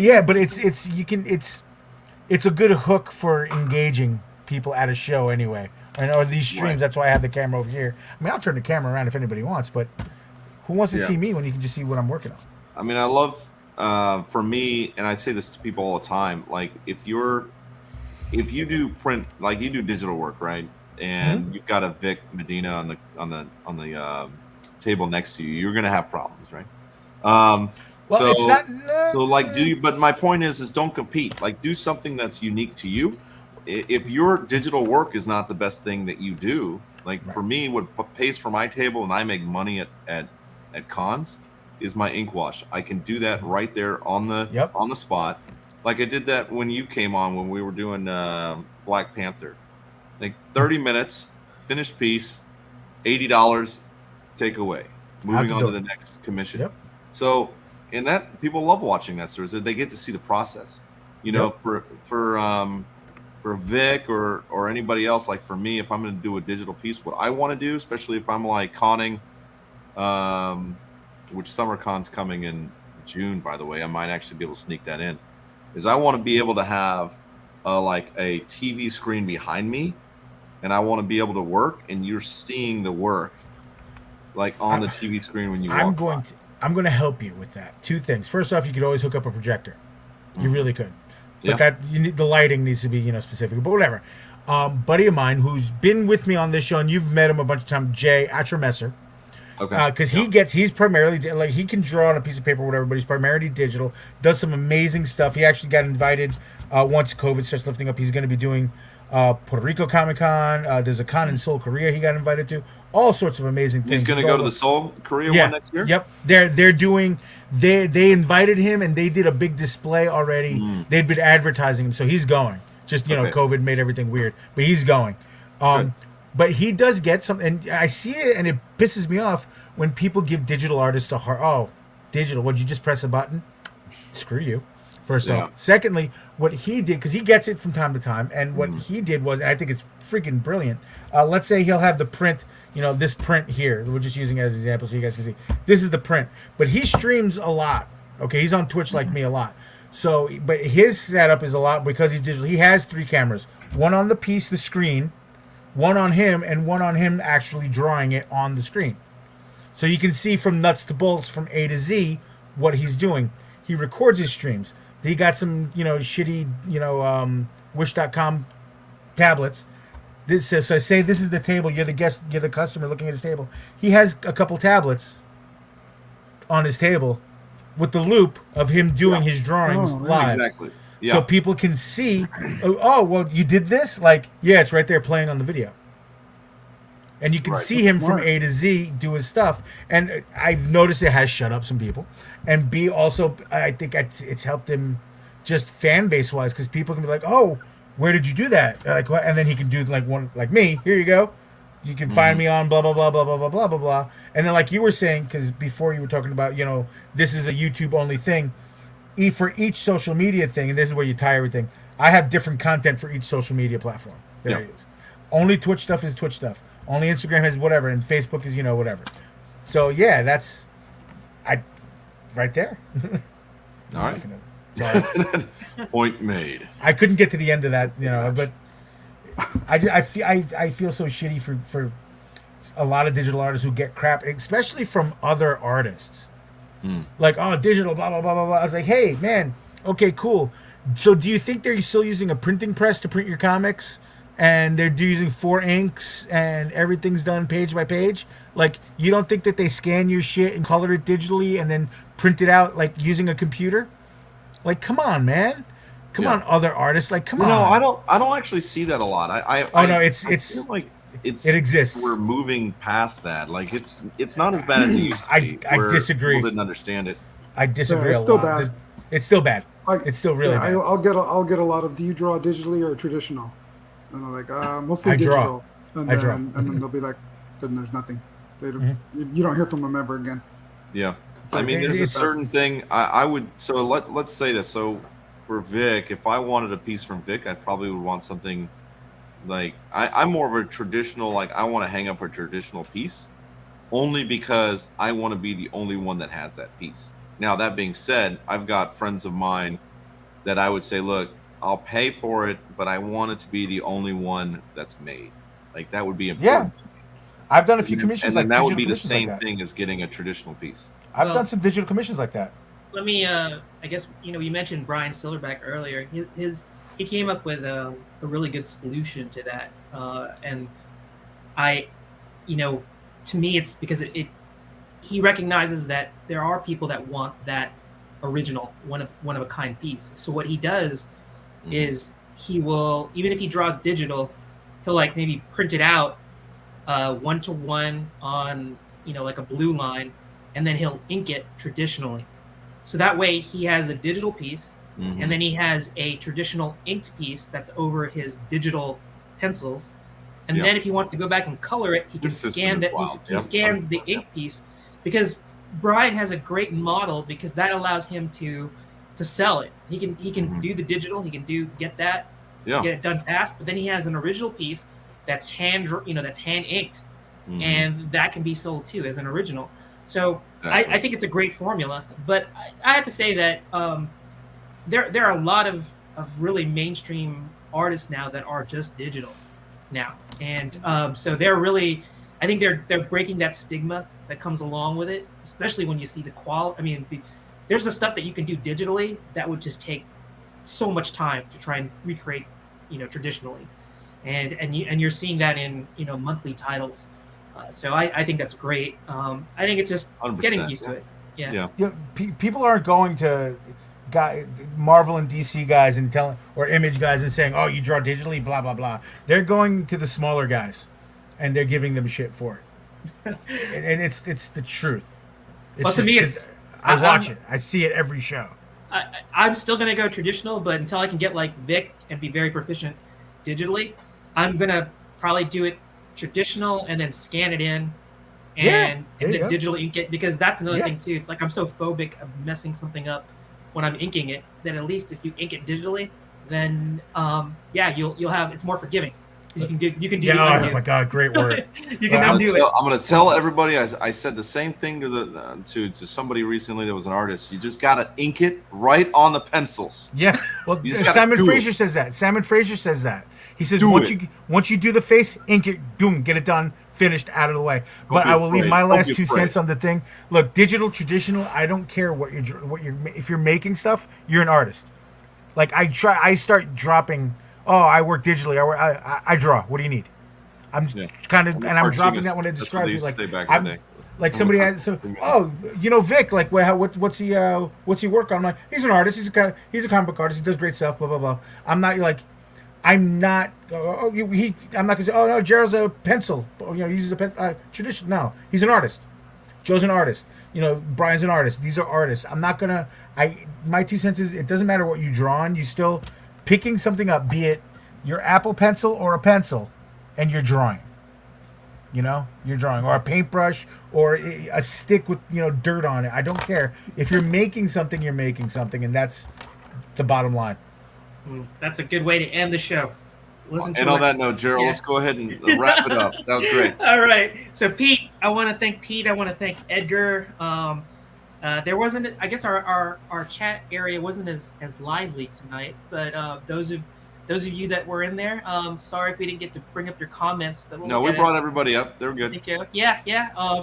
We're experimenting with promoting our, putting things on YouTube, and hopefully we'll get a following there. But we do appreciate it. We do appreciate it. So exactly. So things to look forward to. Definitely support Edgar. Look for us to continue to promote him leading up to the 22nd and 23rd. Look for that special pricing tier that it's going to be a Comics Cast sponsorship tier, 48 hours only. Look forward to our Sunday Let It Out show. We're going to be featuring D. Hosner? Hosner? Yeah. I want to say, I don't know if I'm going to talk to him tomorrow during our pre-show to make sure I don't screw up his name, but I'm notorious for mispronouncing things, so we'll see what that's going to be like. But yeah, check that out. Sunday, it's 1 p.m. Eastern Standard, 10 a.m. Pacific Standard Time. We're trying to get back into things. I think Vic is going to try and maybe do a Wednesday warm-up next week. We'll have to wait and see how things are. But we're trying to try and get a rhythm so we can try and do a combination of live and promoted shows, so we can be working that social media algorithm. Pete, I want to thank you. Look at that. Look at that. That's how you can contact him. That's a sketch cover, and if you want to move your card up there again. Sorry, that's okay. Yeah. So you can check him out. But then that's pretty much it. So look for us on Sunday, and we want to thank you for being here tonight. Well, I just want to make sure that we say thank you to Marissa Pope. She just did an interview for us for the magazine, not the first issue, but the second issue. So she sat down with us yesterday, had a good long conversation. She's a phenomenal huge fan artist. I had no idea you got her. So she'll be our artist that we highlight in the second magazine, second publication. So she was absolutely a great sport about it. Got on, chatted for a while, talked about her mentorship, talked about how she came about finding her style, and her transformation from what she thought she was going to do to becoming this cover artist that is phenomenal, just absolutely phenomenal. So very lucky to have her, and she's always welcome on the show whenever she wants to come on. So dang, keeping secrets, man. I had no idea you interviewed her. I'm gonna have to look that video up, and you have to tell me more. Well, it's in the saved files, but yeah. And yeah, you can watch it if you want. But people are gonna have to like pick up the community issue number 2 to get the community issue number 2. Yeah. So, all right. I'm excited. Right, on now that note. I'm gonna be able to sleep. All right. Okay. Anyway, we'll see you on Sunday. I should have had you do the interview. I didn't know you were such a big fan. Oh, well, it's okay. I'm sure you would have. I would have been fanboying the whole time. So yeah, I'm glad you did it. Sorry, I'm interrupting the outro. Goodbye, guys. All right. See you later. Good night.